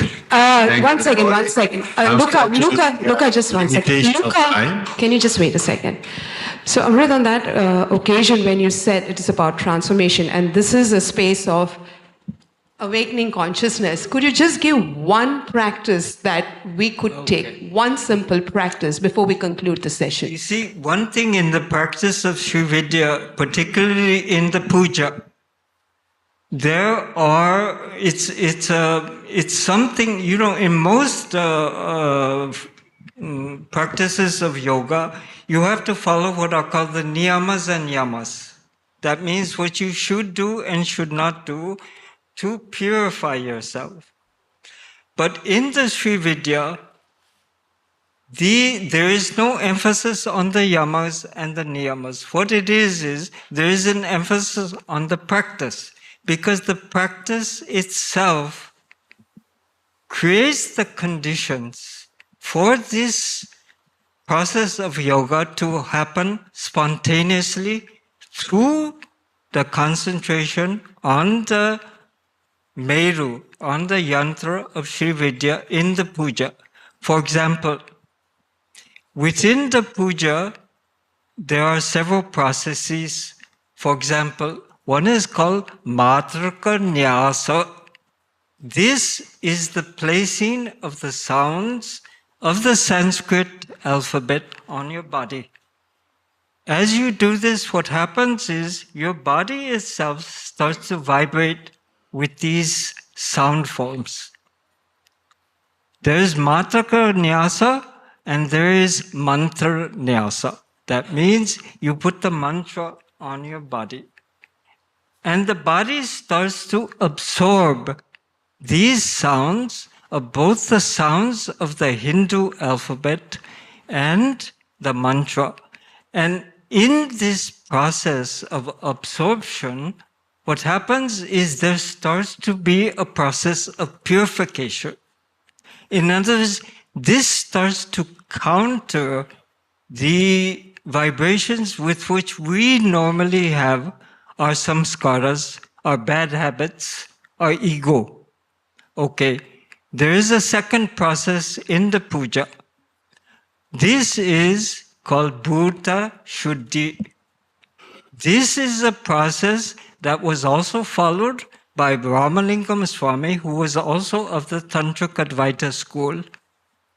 Now, Sri Aurobindo mentions this about Ramalingam Swami, and the mother also. The mother says his yoga is an aspect of the supermental, what he calls Arut Perun Jyoti Karune. That means the vast grace light of compassion. And Sri Aurobindo says there is a yogi in South India who has reached a greater level of transformation of his body than I have up to this point. And Mother says of this Arut Perun Jyoti Karunai, she says this is an aspect of the supermental. Okay, so in the puja, this aspect of Bhuta Shuddhi, now what Bhuta Shuddhi means, purification of the elements, of the 5 elements, fire, air, earth, water, and ether. This purification is connected with the process of transformation. And this is what Ramalingam Swami followed when he transformed his body. Now, Thank you. There's another thing about this puja. What it does is, it invokes the presence of the Shakti in all the different levels of consciousness of the Sri Vidya. There are 9 levels. Normally in the Tantra there are 7 chakras, but in the Sri Vidya there are 9. 3, 3, 3. These groups of chakras have to do with aspects of the Kundalini. The first 3 are the normal Kundalini rising from the base of the spine. The second group of 3, the middle group of 3, and the higher group of 3 are actually connected with Sri Aurobindo's yoga. The top group, and this is invoked through the puja. Now, the top three group, Sri Aurobindo mentions as the descending force. Panditji described this to me as one of the forms of Kundalini. He says there is the Kundalini above the head that descends through the body. And this is the process in Sri Aurobindo's yoga. The second Kundalini is in the heart. The two Kundalini, one rises, the other descends. They meet in the heart and they rise and descend. Now, this is what the Matra Mandir represents. In the Matra Mandir, you have three rings at the top, in the center, and at the bottom. These are the three Mula Kundalinis. And in the Matra Mandir, the two Kundalinis that are represented by Sri Aurobindo's yoga are not just symbolically. Actually, the Matra Mandir has the power to awaken these Kundalinis within you if you concentrate and focus properly.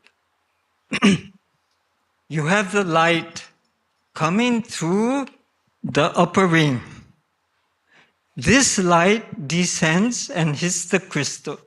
And then from that, the light descends into the bottom. The Matra Mandir is a representation of the energy centers in the human body. At the top of the head, in the heart, and at the base of the spine, and it even goes down to the bottom, at the pond at the bottom. Now, the Matra Mandir can awaken these two Kundalinis, one from the top of the head and one in the heart. This is why the mother wanted it in Auroville, because the Matra Mandir is a concentration of that power. And what I have learned through the Sri Chakra Puja is that this power of the mother you can invoke on all the different levels of your consciousness. And this is exactly what is done in the sadhana of Sri Vidya. You go through all the different chakras.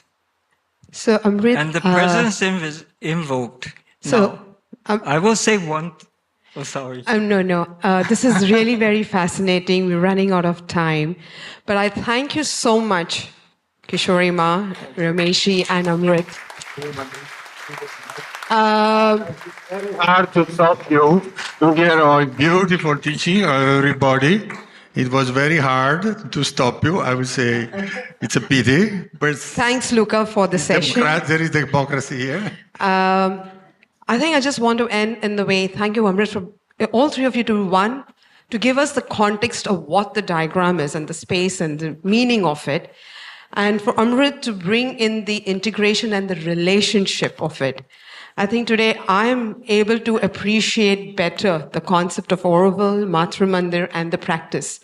And I think one of the takeaways, or I wouldn't like to say because somebody said it's not a takeaway, but what is something that I'm staying with and being present to is the practice, the purification, the concentration, and then allow the mother to reveal in the relationship you have with her. And it's an ongoing process. So thank you for bringing in the richness of your years of life and experience, and for being the model that this is a conscious, ongoing process. So really, really, thank you from the bottom of the heart. And I'm hoping that we can have this conversation and we can continue it in another context, another time, another space, and to learn more about it and to deep dive in it. So thank you so much, and really grateful.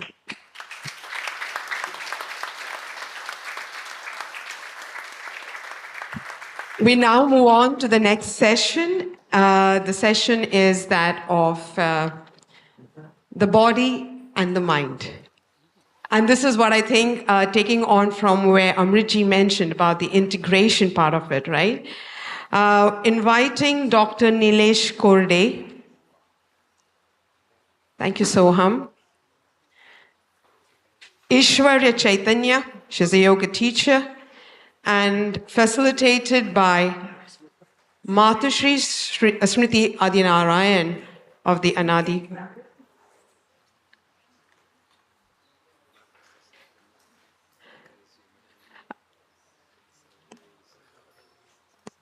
Can I request people to just settle down, please?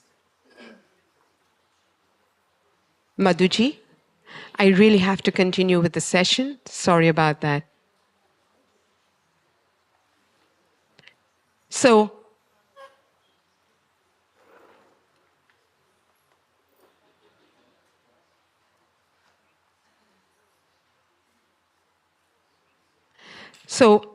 how does the way we live, what we eat,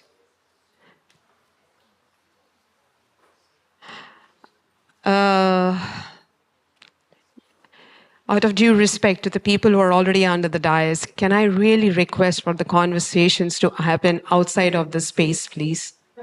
I'm really sorry to request that.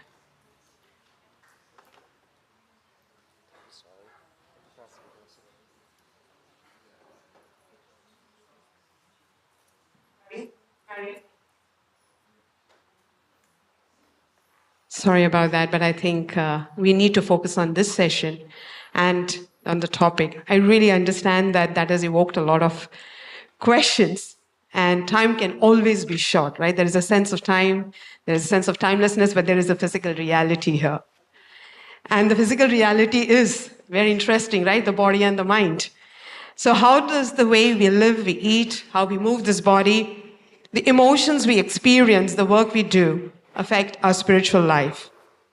How do these aspects of daily life help or hinder our consciousness? How can we manifest and express these forms of a daily life at a higher poise and power of consciousness?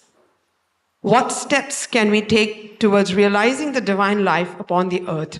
So I'm just going to invite Matushri, who is going to be the moderator, that if we can bring in a context of more of practicality and application, and yes, the context is beautiful, but if we can really get into how does this, that would be super helpful. Thank you so much. Namaste everyone. Very happy to be here as part of this auspicious occasion. And it takes a while to sort of bring down the energy to the body after hearing the mention of Sri Vidya so many times. But nevertheless, we're talking about the body and the mind here. And it's very relevant in today's context because as it is beautifully mentioned, Sharira matram khalu dharma sadhanam. So if you have to experience something, be of good service to the society, keeping the body like a temple becomes very important. And keeping the mind in a balanced state becomes important to contribute well again to the society, to be of service to fellow beings. And in the Bhagavad Gita, in the chapter 6, Bhagavan Shri Krishna beautifully mentions Yuktaharasya viharasya yuktasheshtasya karmasu yuktaswapnavabodhasya yogo bhavati dukkaha. So yoga, which is the remover of all woes, if it has to be accomplished, then eating in moderation, sleeping in moderation, even reflections, thinking, and various activities, doing it in moderation, assists you and accelerates you on the path of yoga. So what we eat, what we do with our body, how we think, the various thought processes we enshrine, very much, impact the spiritual process. And we are here to talk about the connection between the body and mind and how this leads to the awakening of the spiritual process. We have two very accomplished panelists here. We have Dr. Nilesh, who is an Ayurveda Vaidya and also a professor of Ayurveda at the Gomantak Ayurveda Research Institute in Goa. And we've been having wonderful conversations. In fact, this conversation is a continuation of the conversation that we have been having the past 2 days. And he was beautifully explaining his journey of how he came into Ayurveda. You know, his grandfather was a Vaidya. And it was almost by accident that he became an Ayurveda Vaidya. But there was one professor who gave him the input with respect to a specific disease, and that awakened him to continue and stay on the path of Ayurveda, which probably he can share off stage. And we have Aishwarya Ji with us. She is a Bharatnatyam dancer, and she is a yoga therapist. And of course, by education, she did her environmental sciences. Such a beautiful combination of, explorations that she has done. So I would invite Dr. Nilesh to share his thoughts on the topic.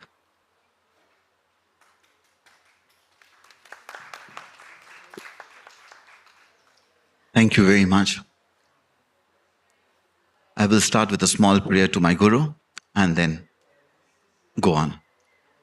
Gurur Brahma, Gurur Vishnu, Gurur Deva Maheshwara, Gurur Sakshat Parabrahma, Tasmai Sri Gurave Namaha. Let me take you back. What were you before you took this embodiment as a human being? And why at all did you take this embodiment as a human being? Was it essential to take this embodiment as a human being? Couldn't you, as a lower life being, elevate yourself? Yes. The process is a fast-going process of transformation from a jiva, which we cannot even see, like a microbe, to an essentially multi-million cells containing the human body. Where and how did this journey begin? We came in as jiva on the earth and then started refining ourselves. Refining ourselves? How did we do that? It is the continuous process of taking birth into different lower levels of existence, by virtue of which we refine each of the Mahabhutas with which the body is formed of. Thereby, if you know the concept of Tanmatras, you understand each of the Mahabhutas is related to each of the Tanmatras. The Mahabhutas are Akash, Vayu, Teja, Jala and Prithvi. And the Tanmatras are Shabda, Sparsha, Rupa, Rasa, Gandha, which together forms everybody's bodies, of course. But refinement occurs right from the beginning. And as this refinement happens, simultaneous to that, the refinement of Mahabhuta taking place and the refinement of Tanmatra taking place, till we come to a level wherein we have all the 5 Tanmatras which get refined, by virtue of which our Indriyas, or the sense organs that the body possesses, are able to perceive. Perceive what? Perceive the existence, and the sole purpose of the soul taking an existential form is to understand the knowledge and increase his own capacities. Yes, we have heard a lot about the soul being nirguna and nirakara. It doesn't have any gunas and it doesn't have any shape and size. But in order to facilitate the process of gaining knowledge, it is absolutely essential for the soul to take an embodiment with the help of Panchamahabhutas. See, again, you must have heard this statement a lot of time, that the Atma doesn't want to keep anything with itself. It is Nirguna, it is Nirakara. He doesn't want to keep anything, but he is very tricky. He's got a lot of brain over there which we cannot trace out. He's very smart, and he says, I will definitely do this, but I will not be involved in it. I will keep myself away from it. At the same time, I will make use of these elements which are there, And then I will be able to gain whatever I want by the virtue of element. Then you may ask me, knowledge? How does he, if Atma is Nirguna and Nirakar, where and how does he get this knowledge? Let me take you to your birth. When you were not existing at all and your parents were existing. So the contributory factors at that time was the sperm and the ovum. But are these two only capable of producing? Then we wouldn't have this amount of infertility that is existing around. So certainly the Mahabhutas are contributed by the mother and the father, but at the same time, unless the Atma comes within it, the manifestation cannot take place. A simple example to this would be, we have identical twins. Let us not take an example about fraternal twins. We have identical twins. These are monozygotic twins. That means that the contributor, the sperm and the ovum, are just a single contributor. Are all their gunas the same? Are all the qualities of the same of the two born children? No. So as the Atma enters, what do we carry with us? That was one of the questions I wanted to ask here. Do we know what we carry with us? We are all being taught and told that we cannot carry anything with us. Anything that is present on the earth, we cannot carry with us. No. The Atma does carry something with it, but it doesn't attach itself to that. And what is it that it carries? It carries the tanmatras. It carries the tanmatras. The tanmatras are responsible for the further manifestation of the body in a particular shape and size.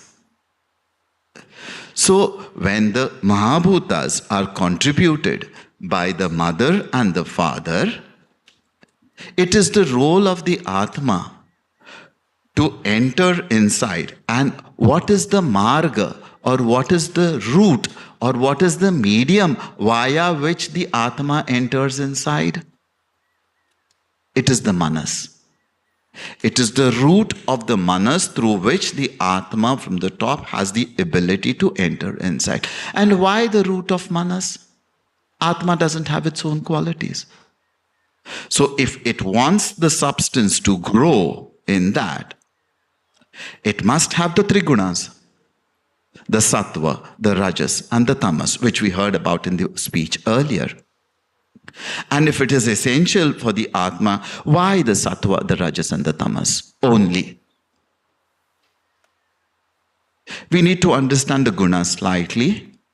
Sattva is pure form of existence, which is total positive energy. Rajas is something, an energy that initiates the further process of growth, etc. And tamas is the controller. In our day-to-day applications, how do I understand these? I'm a student. If I have to read something and study and understand that, then the first thing that is required is sattva, because without the presence of sattva, I will not be able to absorb in any amount of knowledge, though I see it, perceive it. So sattva is present over there. The same thing I need to recall and bring it out on paper during my examination. How do I do it?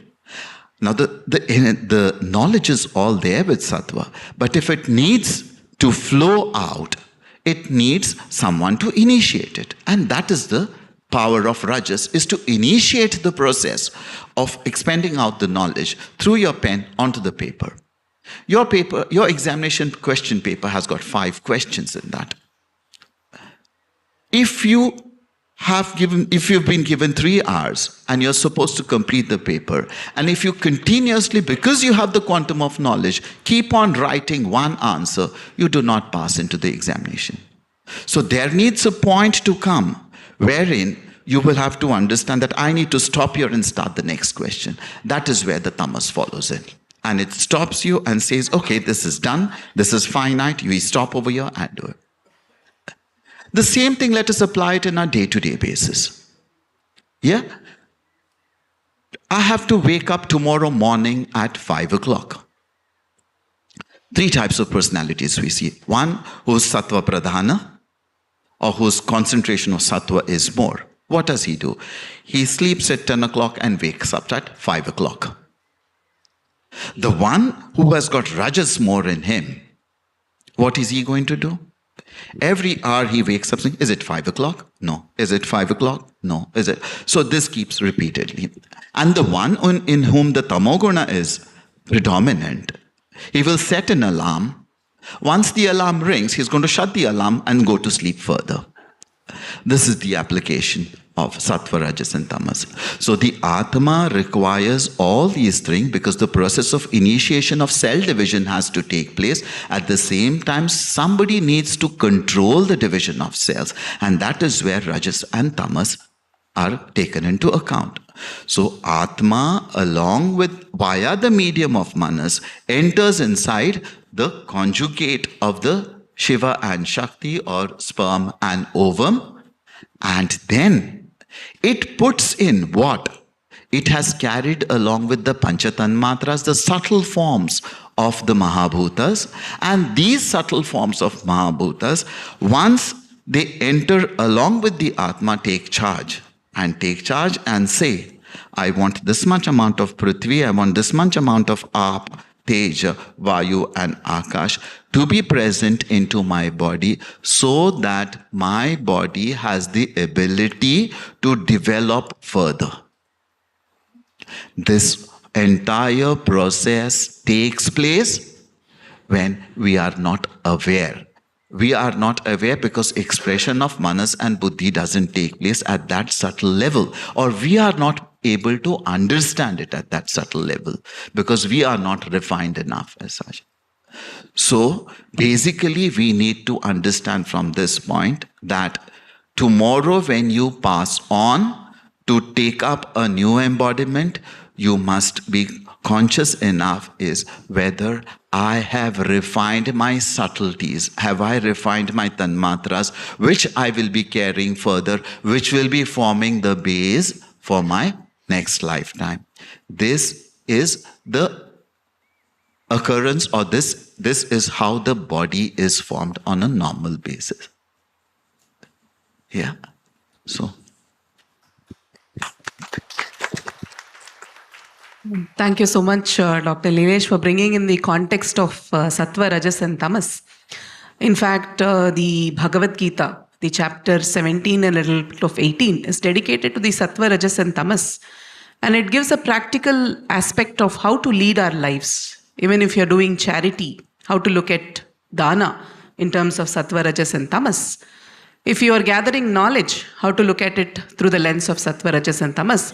And if you're eating food for that matter, what is sattvic food, what is rajasic food, and what is tamasic food? The Bhagavad Gita beautifully gives a map.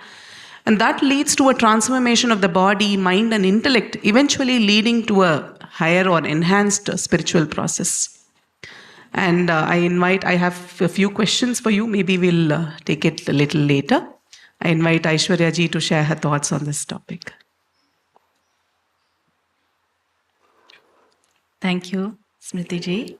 My pranams to Deena ji and Raghu ji and Shraddhalu ji. Thank you for having me here. I wrote what I would like to say.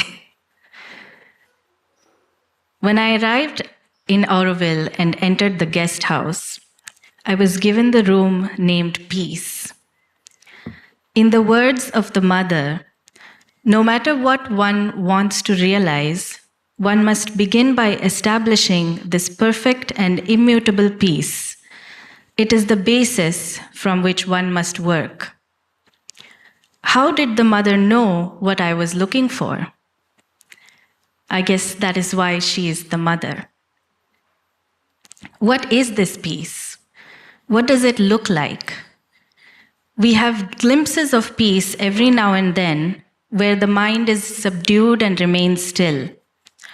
It lasts but for a moment and then goes away, and we are once again caught in the complex web of our thoughts. How can we establish ourselves in peace and remain there without effort? Is it possible? Yes, it is.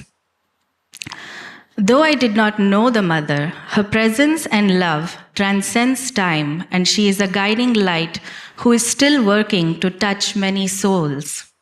I certainly have been touched by her affection and Sri Aurobindo's. I also had the great privilege and blessing to witness firsthand my Guru, Pujya Sri Swami Dayananda Saraswati, who is an abode of compassion and love. I saw firsthand what a person established in peace looks like, how he walks, how he speaks, how he behaves in sickness and in relative health, and how he affects those around him. Just as Sri Krishnadas Ji explained yesterday, that when he was with his Guru, he felt he was at home.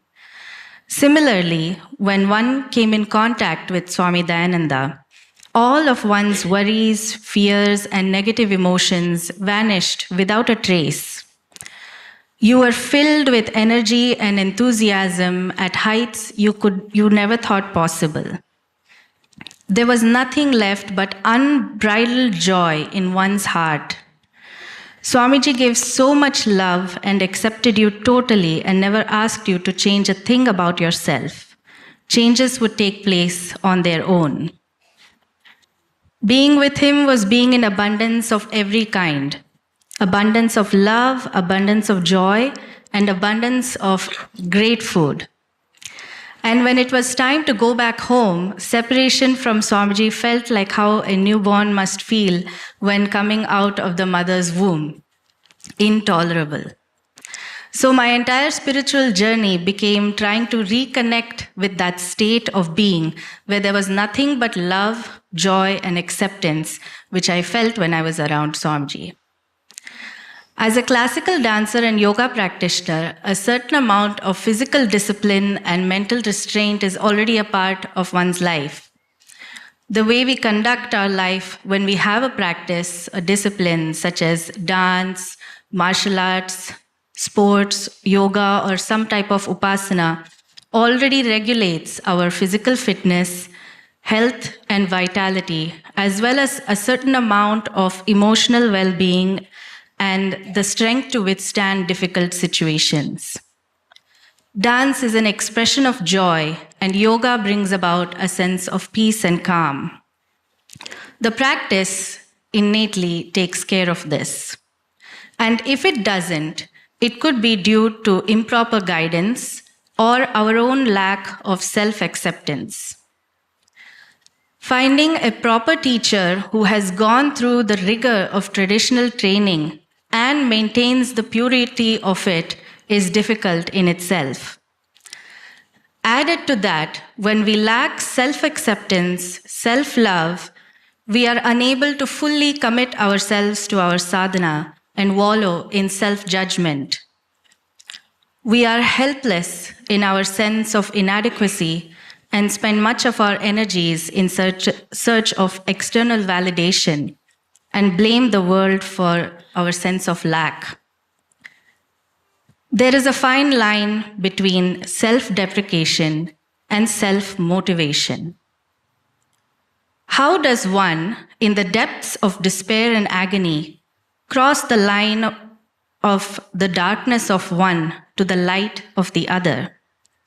If one is extremely fortunate, one finds a guru who can show the way. Once you have surrendered to the guru, they hold you like a mother her child. And surrender must be how Sri Aurobindo describes. Surrender must be total and seize all parts of the being. Does one need direct contact with the guru? A physical meeting, an exchange of words, a direct blessing, a tasty prasadam at the end?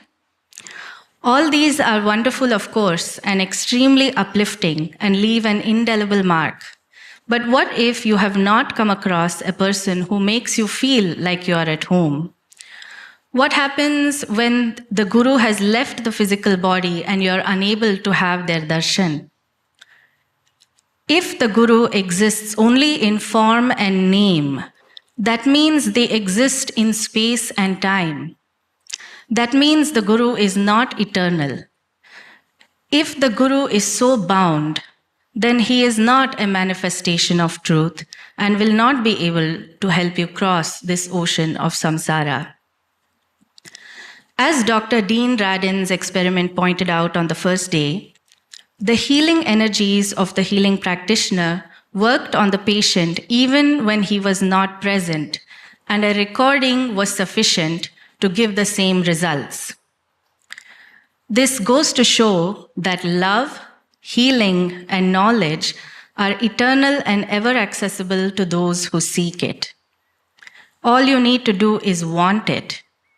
And who doesn't want to be rid of sadness and self-judgment and a sense of limitedness? Who doesn't want to feel full and complete and content in every moment? How does one find a guru? Swamiji once said, "It is nothing but grace, and grace has to be earned." Earned how? Grace can be earned through an uncompromising adherence to truth and practicing radical honesty with oneself. Every action can be performed with Ishwararpana Buddhi, offering every action, small or big, to the Lord, and accepting every result with Prasada Buddhi as a blessing from the Lord. Through practice and consistency and constant meditation on one's goal, certainly the grace of Guru will fall upon us and bring us from our depths of sorrow and into our true nature, the nature of the Guru. Our own Gurus are a living testament to the fact that this can happen. In the words of Swami Vivekananda, "Stop not till the goal is reached." Thank you.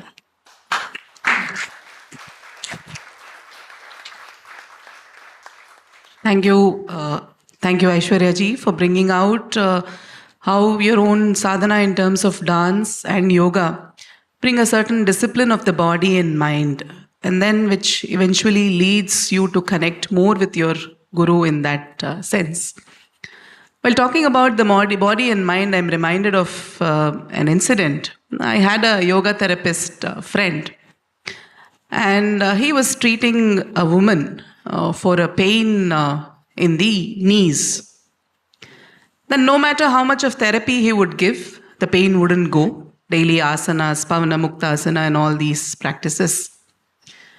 And then he wondered, what was the reason? Then he started to talk to her. And then she somehow revealed with a lot of hesitation that whenever she sees her mother-in-law, she feels like kicking her. And obviously you can't do that. And the whole thing got locked up as toxin in her knees. So what was required was more of a psychotherapy or therapy through counseling. And then eventually the pain was gone. So when we talk about the body and mind, they're not two separate entities for that matter. And they are very much part of our spiritual experiences. So how does Ayurveda look at this connection, and how, through your own experience, how this can assist the spiritual growth?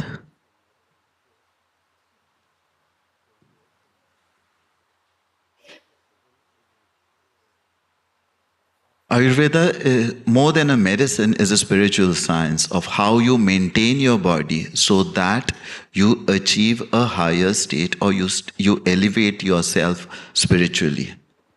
It is not a medical science at all. It just gives you, medicine is just one part of it.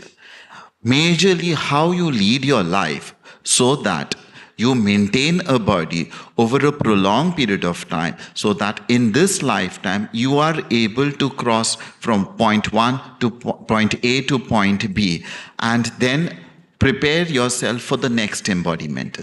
This is how Ayurveda looks at it. The basic requisites for maintaining a body, or the Trayopastambhas, or the 3 pillars basics of maintaining your body, are your diet, your sleep, and brahmacharya. That is disconnecting yourself from various wants and cravings. It's not only a sexual abstinence, but it is abstinence from things which would probably be harmful to you as such. Yeah, repeat. Ahar, Nidra and Brahmacharya. That is diet, sleep and abstinence. Yeah, these are the 3 pillars which maintain your health. So if you follow a proper diet, if you sleep the good number of hours that you are as per your prakriti which you are allowed to sleep, and follow a mental abstinence, as I would put it, mental abstinence. It could be towards the Shadvikaras, it could be towards greed, it could be towards food, it could be a sexual abstinence, it could be any abstinence from something that is excess. Yeah. So if these 3 are followed, then the process of maintaining your body has begun already. See, genetically, we have inherited what our parents have given plus what the Atma has carried from the past life. It need not necessarily mean that they need to manifest into a form of a disease. We might have cancer-prone genes, we might have tuberculosis-prone, we might have any of these genes which are prone to disease. But who is responsible for their exhibition? It is we who are responsible to make them exhibit their existence. And how do we take control of it? It is not rocket science at all. It is all put in over here when you take birth. God doesn't send you down without giving you the abilities of survival. Abilities of survival are all with us. All that is necessary is we need to introspect, we need to look inside, and we need to be aware and alert. Live in the moment, be aware and alert. A particular substance tells you that this is not beneficial for me, yet you go and try it just to explore and have an adventure. Oh, is that really what it is? So when you are already given with the knowledge that a stone is not your diet, you still go and try and eat that, then you are seeking for capacities to digest the stone. And then you look forward for an experiment that is conducted and that says whether, oh, why was this stone digestible or not digestible, and put it into the quantum of research. So when you are already aware or you are already given that knowledge, it is left to you how you expand that knowledge and explore yourself and understand yourself. Who am I? Why exactly do I possess a body which has got these particular characters? Why is it that I like the color red instead of the color blue? Why is it that I like a particular scent? Why is it that I have a choice in particular music? Why is it that I am not like others? I can tolerate only 1 roti and not 10 rotis. Yet why should I be generalized and say 10 rotis are the quantum that you should be eating? Now, if you ask yourself, you know the answer. But we as human beings normally love to put the blame on somebody else. And we love it when somebody else gives us an idea and says it. Well, you know, this is how it was formulated. And we are all general. 10 rotis, this much amount of protein, this much amount of carbohydrate, this much amount of fats, lipids are normal for every human being. No, they are not. Your diet is regulated by 2 things mainly. One is your genetic composition. Where did you come from? What did your parents eat? And the generations before that, how compatible they were for digesting a particular kind of food. That is what your genes will be able to digest. Second thing that you need to take into account is your geographical location. Where am I located? If tomorrow your work takes you to Antarctica and you try and live on dal and chawal over there, saying that this is sattvic food, you will have a lot of trouble trying to put the things, unless you meditate enough to provide your body with more of atmic shakti than only dehik shakti. So wherever you are located, a small change that you take, like people living in the north of India are more compatible to eating rotis because they have been able to digest those in the number of years that they have survived over there. And when they come down to the south and start living in the south, they must see to it that there has to be a moderation in the rotis and addition of more of rice and coconut to their food, because that is what the geography over here is able to digest. And this is again not rocket science. I'm sure all of you all will accept this as such here. So it is very, very simple that you adapt your diet according to your geographical location and your genetic composition.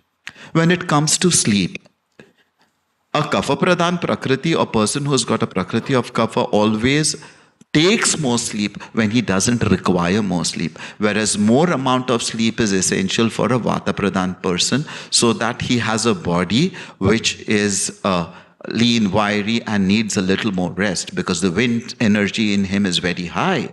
And that requires more of nutrition. But capacities of nutrition are poor in him because he has got poor absorption capacities. So when a situation like this occurs, it is essential that you contact a physician who is able to analyze you, who is able to give you the right quantum of what you need, not what is generally ascribed as human beings. Because as an Atma, you're an individual, so your body fingerprint is also individual, which the second person will not have. When you have so many choices to make for yourself, for your existence, your living need not be generalized at all. That's all.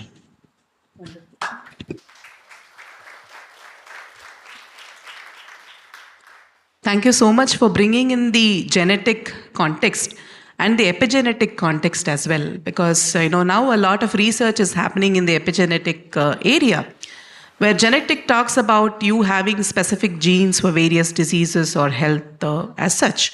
But the epigenetics talks about when it gets expressed, or what are those that get expressed. So especially they have looked at the impact of the environment that people live in to look at the epigenetic context. So environments like these, where everybody is oriented towards awakening their higher consciousness and geared towards more and more sadhana, will have a lot of benefits on the body and mind. And in fact, there was a beautiful experiment that was conducted by a scientist called Mealy. He had lab rats, and then what he did was that he asked the mother rats to sort of lick and then sort of nurture the young ones. And then he found that those rats that were licked and nurtured by the mother rats were able to handle stress much better than those rats which were not licked and sucked or nurtured that way. So both nature and nurture play a role in this whole and ability to sort of lead our lives in a better manner. And that brings us to the context of how yoga and probably dance also looks at the body and mind, and how that can become a healing process leading to higher spiritual awakening. Thank you. What a wonderful topic. I will speak particularly with respect to dance, because I feel dance is a complete sort of practice.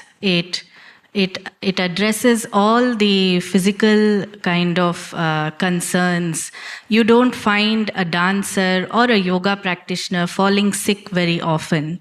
And why is that? That is because our body is meant to be in motion. And the way in which we move the body is also one that balances all of the doshas, and it makes us completely grounded. Even it's not a simple practice, but Tadasana, if one were to practice just Tadasana. In fact, Sri B.K. Sayangar would teach just Tadasana for 3 hours. 3 hours on how to stand. because it is standing itself is so complex. Being able to sit on the floor cross-legged or in Padmasana is so complex. So as dancers and yoga practitioners, we have the ability to mold and bend the body as required. It also helps, sitting in lectures for long periods and on long flights. Apart from that, yoga brings that sense of mental peace and calm. Anybody who has done a 60-minute practice, a 90-minute practice, or whatever length of practice, you will feel that immediately. It's an immediate effect of the yoga practice. Dance allows you, especially our Indian classical arts, gives us such a scope for emotional expression. And there is nothing, Bharata Muni says, there is nothing in this world which we do not convey through dance, which cannot be conveyed just by the use of our hands, our legs, and our face. And of course, the lyrics and everything. So as a child, when you start learning any classical art form, the emphasis is more on training the body. The body is very rigorously trained, hours and hours of painful practice. Sit, sit, sit, as you beautifully performed the other day. So you have a very rigorous physical training. Then as the child gets a little older, you start introducing concepts. In classical dance, we have, our gods and goddesses, and everybody is depicted, described. The Saraswati, she wears white, she holds a veena. And so the child is introduced to the symbolism and to different smaller basic aspects of our Shastra. And then as they get older, as their physical body is now trained and they are also mentally a little more mature, you introduce something a little more complex, a Varnam. Varnam is physically demanding and emotionally demanding. The lyrics will have the concept of bhakti. It may have the concept of shringara or madhura bhakti. And so the child needs, the practitioner needs to do a little bit of research. What is this poet trying to say? What is the purpose of this song? Why am I doing this? And at the same time, they need to be able to maintain their physical rigor and immediately mold into the character. Then, as they get more mature, we come into only sort of abhinaya-related items, such as padams and javalis. Abhinaya is having to do with more telling a story or, through the art of facial expression. So just through the lyric, the song, and the expression, the dancer is able to bring out various rasas, either shringara or hasya, or whatever it is that the composition requires. And so through this, we automatically get a sort of emotional, culture and as well as an emotional release. And so at the end, you're always happy. You never, after you dance, you never feel, oh, I'm feeling so sad. That never comes. You will never see a dancer feeling like this after they have danced. You are always feeling very happy. Let me just add to this, with your kind permission. Yes. A dancer, when performs on the stage, it is totally a physical form as such. Any artist, for that, when performs on stage, brings in so much of sattva that the people who view it or who are in the audience, the sattva gets passed on and you start feeling good over here inside. Yeah, that has been, I think, everybody's experience, and that is why we flock for concerts as such. More than 25 years back, the dancer who performed yesterday, I had the opportunity of seeing her in Goa. And the performance was so outstanding that it was actually imprinted on my mind. That there was so much of grace and so much of sattva in that performance, you could actually see the energy move. And the person who is dancing doesn't exist over there as a person, but it's a total form of energy that exists over there. And this incident was totally forgotten by me, but it was cherished behind my mind that I have seen this and this has brought joy. And yesterday when the dance was performed over here, I was taken back 25 years back. I went and spoke to her and I described that this is what you had done at that time. Yeah. So it is not what is presented on the stage that is permanent. It is beyond permanence that you carry it along through a lifetime, because that was pure sattva, and the sattva inside gets nourished by pure sattva. If I'm wrong, you may correct me for that. No, you're absolutely right. It just, what you said reminded me of something I was told by Dr. Nagaswamy. He was the former president of the Archaeological Society of India, and he was a very big scholar. So he said that the purpose of the temple dancer was that just as the Lord is invoked through the mantra into the vigraha, in the garbhagriha, so the temple dancer used to dance just outside the garbhagriha. So only the king and the dancer were allowed to be in that space. And the dancer used to have the keys to the temple. So even the pujari could not enter the temple without the dancer first coming. So that was the kind of status that the dancer enjoyed. And he said, just as the mantra, the Lord is invoked through the mantra, so too the dancer invokes the Lord through the dance. And so do the musicians invoke the Lord. And so when you are doing the dance, you are no longer there. So we are people who are always having this experience, like in the previous session, they were saying, I am not the body, I am not the mind, I am not the intellect. We are always having that experience because we have to shed our individuality to be able to do it. To be frank with you, this is what she said yesterday to me. Wonderful. Before we go into the questions from the audience, just one last thing from my side. Like how did the knowledge of Ayurveda, the practice of Ayurveda, which is most people consider to be of the science of the body, help you in your own spiritual growth or sadhana? How did it help? First of all, understanding that the body is made up of these 5 elements. Yeah? Of these elements, the most powerful one is the Akash Tattva. And Akash Tattva is responsible for Shabda.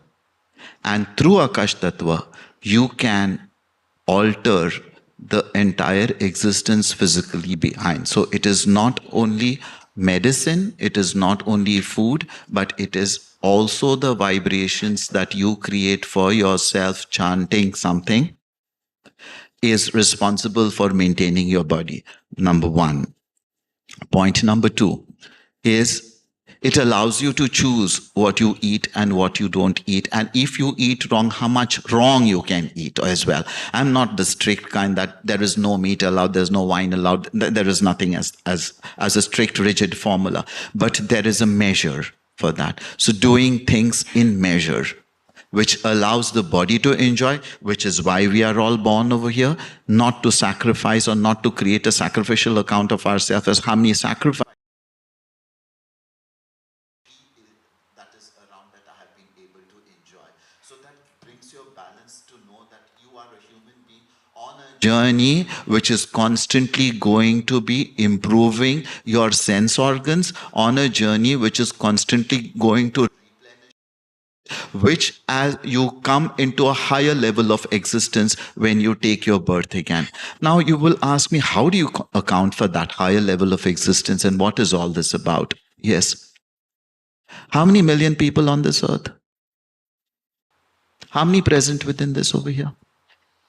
Itself gives you an example. It is not that we ridicule them it is that we do not understand. So in the journey of bringing themselves or elevating up. There is no segregation like this in the animal kingdom. All crows are all bound together. They do not have a separate, there's no segregation that this crow can eat in a 5-star and that crow can eat out of a dustbin. But when it comes to human beings, you know that these are the levels of existence which we have. And God is not responsible for that. God is not responsible. It is we ourselves who are responsible for that. Before I move a little ahead, it is the concept as how did I get this body? How did I get this body? What did I do to get this body? It is not available free. Nothing in this universe is available free. You have paid to get this body. And what is the currency with which you have paid? Dollars, pounds, rupees, yens, whatever. No. You have paid the satkarma. And what is the satkarma? The good deeds that you've done over here. There are two different terms that I will use over here. One is satkarma and the second one is a satkarya.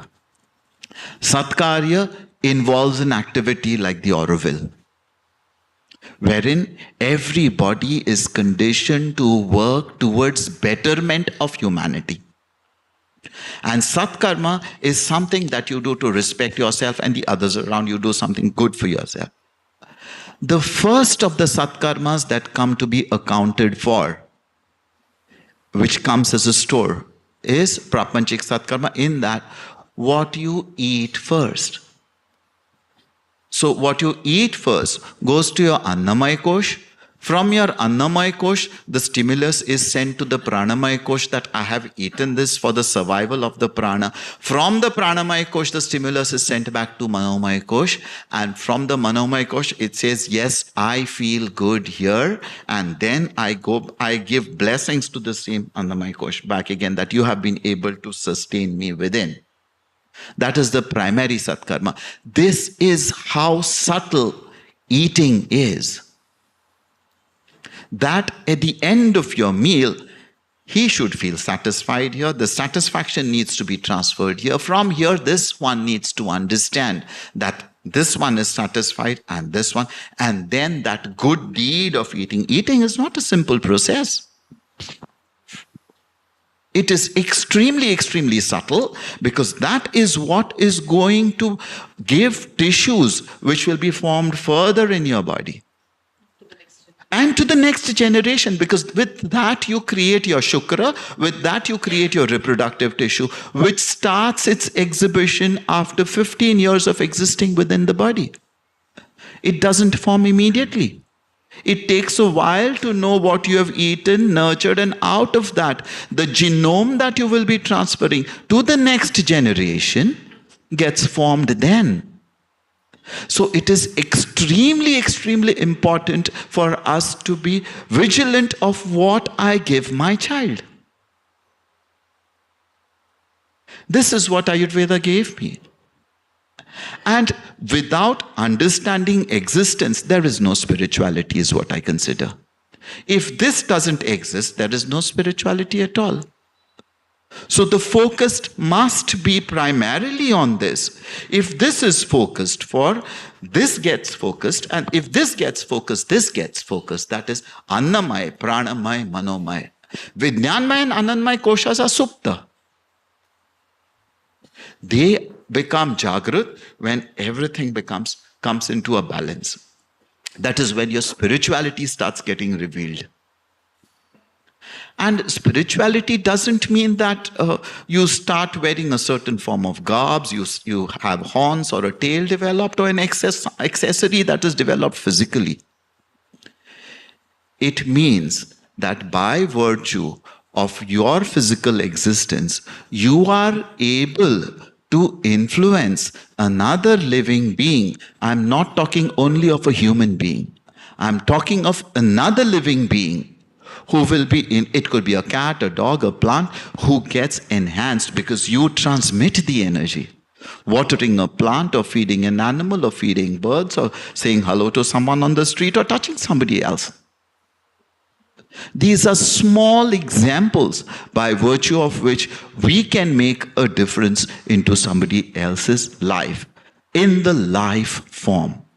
And that exactly is the next stage that we evolve ourselves to, that we use this body as a paropakara, as a body that is going to be beneficial for somebody else, exactly as what they have said. I have never read their philosophies much, but as I get the vibrations that this is what the entire if I'm wrong, please, somebody who is strongly into an Orwellian form of learning, theirs could correct me. But this is what they said, that use your physical body as a medium to give and transmit good forms of energy to those who need and require it. Thereby, their journey towards uplifting humankind can be accelerated. Wonderful, wonderful. In fact, the mother has written so much about even the aesthetic sense of the body. How to maintain the body beautifully. Otherwise, we maintain it sloppily. Yes. And just to conclude with all these beautiful thoughts, in the Puranas, it is beautifully mentioned that in order to purify the three instruments of the body, mind, and speech, to purify the body, one can take up tapas. To purify the mind, one can take up dhyana. And to purify the speech, one can take up japa.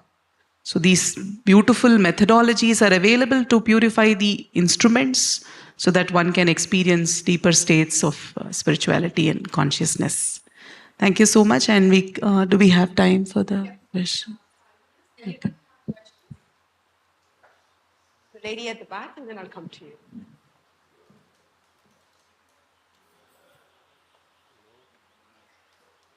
Thank you. I don't know if you can hear me. I have experienced Ayurveda on myself for 2 years now. I'm actually the representative of the Academy of Nutrition and Dietetic of the United States. So you can imagine how mainstream I am or was. And then I got a thyroid problem, and then I decided to go for Ayurveda. And I have practiced it in a very strict way. I just finished a 6-week Panchakarma in Kerala. I noticed that if you practice it with your daily routines, with your food, with everything, also the spiritual aspect, everything that I'm not going to explain because you have, it works. But if you don't, then it works less. What I'm seeing in the United States is a proliferation of, I would want to say, and I know I'm using a judgment, watered down Ayurveda. So they take parts of Ayurveda, like the massage, parts of, Vata, Pitta, Kapha, and they do not give a thorough approach. It's just taking bits and pieces. They put together a program and they sell it to people. Since I am the representative of, this big association, I get asked many questions such as, is this a good program? Should I follow this program? What are the guidelines that you would look at when you choose a program that promises results like for curing diabetes, thyroid, and so on? What are the main points that I should advise my clients to look at, without which they should not purchase or buy into that program? I hope it's clear. I don't know. Pretty clear. Thank you. Yes. Number one, Ayurveda was never meant for commercial activity. It was basically the gifts of God so that we are able to maintain harmony and living a harmonious life or living in homeostasis with the surrounding nature, wherever you are. as such.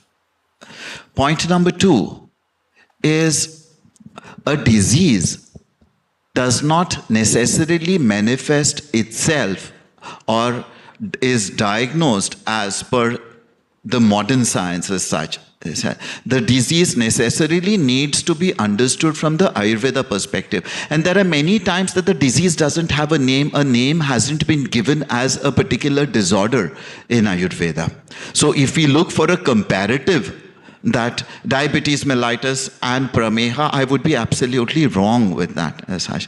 Number 3, it is again dependent upon the karma that the patient gets along. It is not only the physical body that we look at, but this is going to be a very difficult and a debatable topic wherein you say, where do I seek that? Primarily, if you could advise your patient that you need an individualized understanding of your body, and you need a one-on-one when the auras cross over between the patient and the person and the doctor. The auras need to cross over, but the Vaidya needs to enter the body of the patient to understand necessarily what exactly is wrong. And it can be felt by darshan, sparshan and prashna. There are 3 techniques that have been said by Ayurveda. First, by seeing the patient itself. Second, by feeling the patient. And third comes the discussion over that. So a program need not be fitted generalized for each one. It has to be an individualized program. Just the way you have gone an individualized program over here. When it comes to following spirituality with that, Ayurveda has not recommended that you follow a certain path of spirituality. You could be anything that you are, but devote that 30 minutes for doing that activity which is going to calm your mind, brain, thought processes and body down for that span of time, so that you allow the Atmik Shakti to take over the Dehik Shakti. Let me just explain these 2 components, Dehik Shakti and Atmik Shakti, so that we are a little clear. Dehik Shakti is the basic energy that the body possesses at the time of his birth, which is contributed by his mother, father, the food that the mother has taken during pregnancy, and post that whatever food he takes. Atmik Shakti is the quantum of energy which the soul possesses, which connects him to the sources of energy outside. The elemental sources of energy, visualized energy, exist outside. A small example to this I will give you is that when you overeat a meal which is not possible for your physical body to digest, your digestive enzymes cannot support the quantum of food that you have eaten because you've liked it. Who does the digestion? If it is too terrible for the body to bear, you will have sicknesses which which make you either purge it out or vomit it out. But you know that this is beyond my capacity that I've eaten. Who does the digestion then? It is certainly the Atmik Shakti which dies. So you have, when you overeat, realize that you have used a bit of your Atmik Shakti into digesting that much of food. When you sleep, who takes care of your body? Otherwise, you do conscious breathing. If you stop that for a bit, you cannot survive. So when you sleep, who takes care of your body? Who takes care of the heart to beat? Who takes care of the circulation that goes on? It is the Atmik Shakti again. So it is a composite of medication, it is a composite of psychotherapy, it is a composite of cleansing if it is essential, it is a composite of understanding the disorder, at the same time physical activity and a source for spiritual source. So that completes a program. If you call it a program, or if you're going to describe it as a program. But in my day-to-day life, what I see is not a program, it is a daily change in presentation that we see. And that presentation need not be recorded on the books. It can be recorded in the mind, saying that this is the change that I've seen within 2 weeks' time and I need to add in this. So there needs a constant follow-up for that. We cannot say 6 months you take these medications and you're going to feel all right. That isn't the way Ayurveda functions. So if you're going to commercialize it and try to fix it within the paradigm of what modern medicine or what the new techniques talk about, it is going to be impossible to explain it, because this is a science that has existed thousands of years, and it has been validated then, and it can be validated today as well, with experience, of course. I hope that answers your question.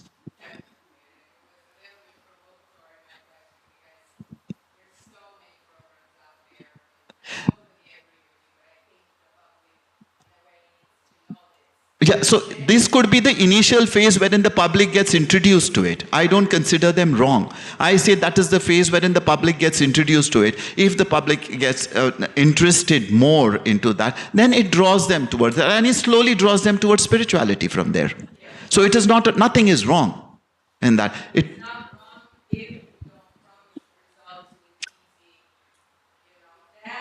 That is a claim. That is a claim. And I don't think any Vaidya who practices it purity is going to claim of anything, because it doesn't lie with him.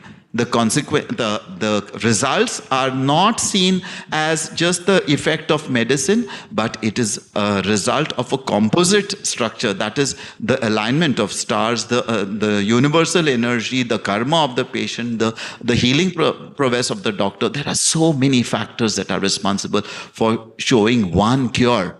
And I don't call that cure, so it is not the doctor's prerogative to say that I have done this. Because many other factors which are immeasurable in the modern science are prevalent for the healing to take place. You can be relieved of the symptoms for a while, but for a total healing to take place, it is quite in deep that we need to understand it. Namaste, Nilesh. sir. One second. Hello. Yes. So as you mentioned about the refinement in the embodiment, so this, because this is a basic and the wonderful integration between science and the spirituality. As you mentioned, the genes comes from the half of the genes from father and half of the genes from mother. So at which level we are talking about the refinement? Because the gene level is fixed, first is. Second, it comes to the soul. One soul comes into the body with the Panch Mahatattva. This soul is already awakened, enlightened, already a pure soul actually. So which level we are talking about this refinement? Because these are fixed actually. So that's my question. The refinement needs to be taken at the level of the tanmatras, because that is what you're going to carry with you, and that will form the formula of your body. That's the formulation of your body for your next lifetime. So this is what you will be the inputs of the soul, and what the soul requires is that he needs a perfect body. He doesn't want an imperfect body. So the refinements occur at the level of tanmatras, which the soul uses when he enters inside the body, and then places the formulations or the ratio and proportions of what Mahabhuta exists in at what levels as such. So refinement can take place of the tanmatras only by chanting and praying and meditation at the level of tanmatras. Don't ask me which laboratory I've proven it in. I have not been able, but this has just been what is handed down to me by my guru. And I'm sure this is there in every religious book that they talk about, because every religious practice talks about singing, chanting, shravana, manana, nididhyasa. All these things are spoken about. Any religion the soul has taken birth into. So these are prowesses, or these are gifts given to you as tools for existence, so that they become formulations for your next lifetime. In fact, the Yoga Sutra of Maharishi Patanjali also talks about the removal of kleshas through the Kriya Yoga process and the Ashtanga Yoga process in terms of tapas, swadhyaya, Ishvara pranidhana, yama, niyama and all that, which eventually leads to the reduction of the samskaras and, sort of the karmashaya slowly tends to dissolve, by which, better and better births are there, or positive samskaras are developed through this process, and then eventually we get a better birth which eventually defines our further journey as well. So this process of refinement, it's not, nothing is written in stone just because we are born with a certain prakriti. There's so much that the environment can do. That is why being in an environment that is geared up towards sadhana, towards betterment and development, is very crucial for this genetics to not play and the nurture element to take over there. Yeah. Epigenetic side. Yeah. Just to add a bit to that, it is about not about only self-practice. You alone cannot do it. Exactly. You can, if you alone are going to do it, you will find it difficult to follow. You need an energy level of a higher medium to guide you to it. The energy level may not be existing in physical form. The energy level can exist in the form of energy only, but become your guiding source, just as the discussion we've had in the morning about Shakti. That is why you can see so much of liveliness in this entire area, because the energy is existing over here and working constantly. The difference that you see when you enter inside the power, the energy, the upliftment is not because of anything else. It's only solely because of these people have left their energies behind when they moved on. And it is a collective source of energy where everybody has got one mind thought that I need to improve, and everybody is into the constant phase of meditation. So, with that note, thank you so much. I think that's a lot of food for thought. And we have changed the program a little bit to accommodate the fact that we're running late. We are combining the tea break and the lunch break together. So lunch is served. People who would like to have some lime juice and herbal tea, it's provided at this. We take an hour's break, and then we will have the last two concluding sessions. So thank you so much. And like as Dr. Nilesh said, let's pay attention to what we are eating so that the Annamaya Kosha is satisfied but not slumbering. So enjoy your meal, and thank you so much. It's 12:40, 1:40 we are back. Yeah? Thank you so much. And we start sharp at 1:45.